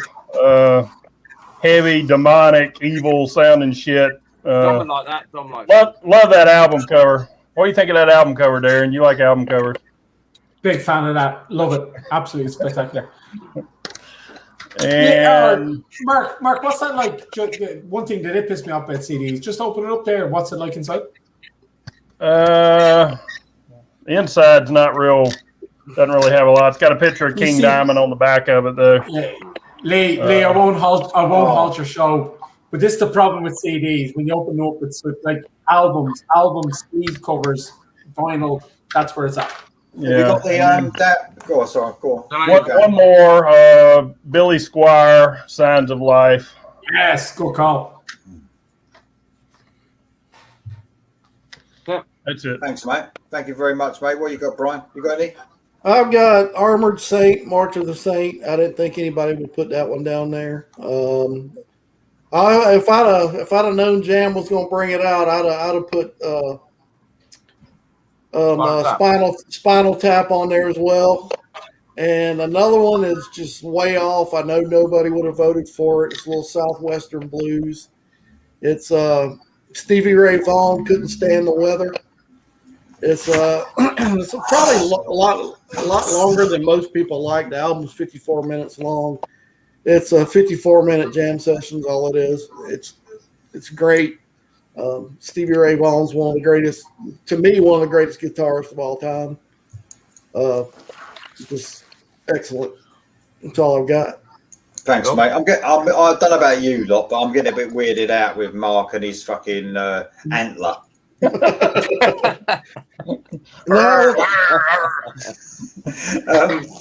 there are times when we try to go get antlers together. Before I do my look at that. Before I do my honourable mentions, I just want to say, well, the lesson learned today is put down what you want to put down. Don't you think? Yep. Well, I think I won out in that way because I just had to keep going on the honourable mentions every time. Sorry. Yeah. But saying that, we still have to keep in the realms, obviously, of rock and metal. Let's just keep 100%. But put down what you want to put down. Don't think someone ain't going to vote for it. Put it down because it could come up. Right. Anyway. Lee, can I say one last thing just from my side and then just kick on with one? Once again, every time Bryan Lee nails it with the hat. We've got a new hat this week. Every time the man nails it with the hat. Like, come on. Let's give it up for the hat. To tell you the truth, that's my favourite Maiden hat he's had on so far. I do like that one. That is no. He's had a couple of good hats on, but that is pretty spectacular. Well, that's the first time I've seen the hair. So yeah. I got the old Marine Corps jarhead cut. I was never in the Marines, but I've always liked it high and tight. So, well, except when I was in the 10th grade when it was down here and it kind of looked like a D. Snyder back in the day. My hair is curly when it's long. We don't look like D. Snyder now. No. No, definitely not. No. Okay. Brian, I'll say this: if Mark brings the T-shirt game every time, you bring the hat game every time. Every time the hats are, you're knocking it out of the park. Sorry, Lee, go on. No, I agree. Okay, my honourable mentions are Pretty Maids, Red Hot and Heavy. It was their debut album. Love a bit of Pretty Maids. Bad name for a band, I know. Y&T. I can't believe there's no Y&T fans here. It's just ridiculous. In Rock We Trust. It was only one song for me. Summertime Girls was the only song that I really liked by Y&T. That's one of the worst songs they did, man. That's just terrible. I've actually got an album to show. I've shown it before, but this one came out in 1984. White Sister. Oh, yeah. Melodic heavy rock band. Absolutely brilliant. So underrated, unbelievable. We've actually got an album, Darren. Look at that. I've got an album. Yeah. Did they lose a bet with that title, with that band title or something? Yeah, no, it's not a good title for a band. And Toto I had down. Delaney, you should have chose Toto. And just talking about album covers. Have we got this one yet, Darren? Yeah, it's actually in my mother's house. in a package there. I'm very excited to play that this weekend, actually. I know it's not. It'll sit there for weeks. There you go. Yeah. So, What about guys, this one? What about this one? Delina sent me that record, but Nick Hogg has sent me that as well, Lee. By the way, Lee, I don't know if he's ever watching. He probably won't at this point in the night, but Nick Hogg, very kind to me and you. You done a review, I done a review. Very kind of him send us the records. He sent us a couple of little things as well with that. He sent I haven't seen it. I haven't seen it until I opened the package. Oh, he's got a guitar pick in there signed by him and a few little bits of paper and stuff like with the band on, and it's really cool. It's really cool. So Lee, me and you are in. We don't agree on all music. Let's face it, but we agree on that. That is the best melodic rock album of 2021. AOR. Yeah, AOR. The only reason I'm saying that is because we all differentiate in genres, don't we? And there's so many that I class that as pure AOR. They're melodic, a little bit heavier, and then it goes up and up. And fair up. enough. Fair enough. Let's meet in the middle there and go AOR. That is the best AOR album of 2021. Yes, and Jam said he's going to buy it straight away because he loves AOR. No, as always, I don't diss it. I just don't listen to it. Yeah, exactly. Listen, guys, Delana, it's been brilliant the little time you've had on here. Does this mean your internet's sorted out, or you just had a little bit of a? Is it sort of come back on? Or they were replacing we're actually getting new internet service, so that's what the interruption was, and I apologize. So. No, listen. The little time you was on here, it was great. Thank you. We could tell exactly what you're going on about for sure. A lot more than all of us. So, but you have to come on again for sure. Look, I had notes and everything. Oh man, I feel terrible. I know. But you should. You're meant to be miles ahead of us over in America. You're meant to have better internet than us, and we're meant to have the worst. So there you go. Thank you. Thanks for having me. We've got a couple of little, before we go, just a couple of little messages. Here we go. Cool Six shirt. Yes. Master of Puppets, real good song. Master of Puppets, Disposable Era is too long. Totally disagree with that. I think that's the perfect album. That Master of Puppets, absolutely brilliant. I'm a big fan of instrumentals. I agree with that. Yeah, there you go. Could have been different. I know about Mustaine. Not sure about that. Yeah. And look at this, Darren. He did his own thing, didn't he? So. Darren, why didn't you do this one? Oh.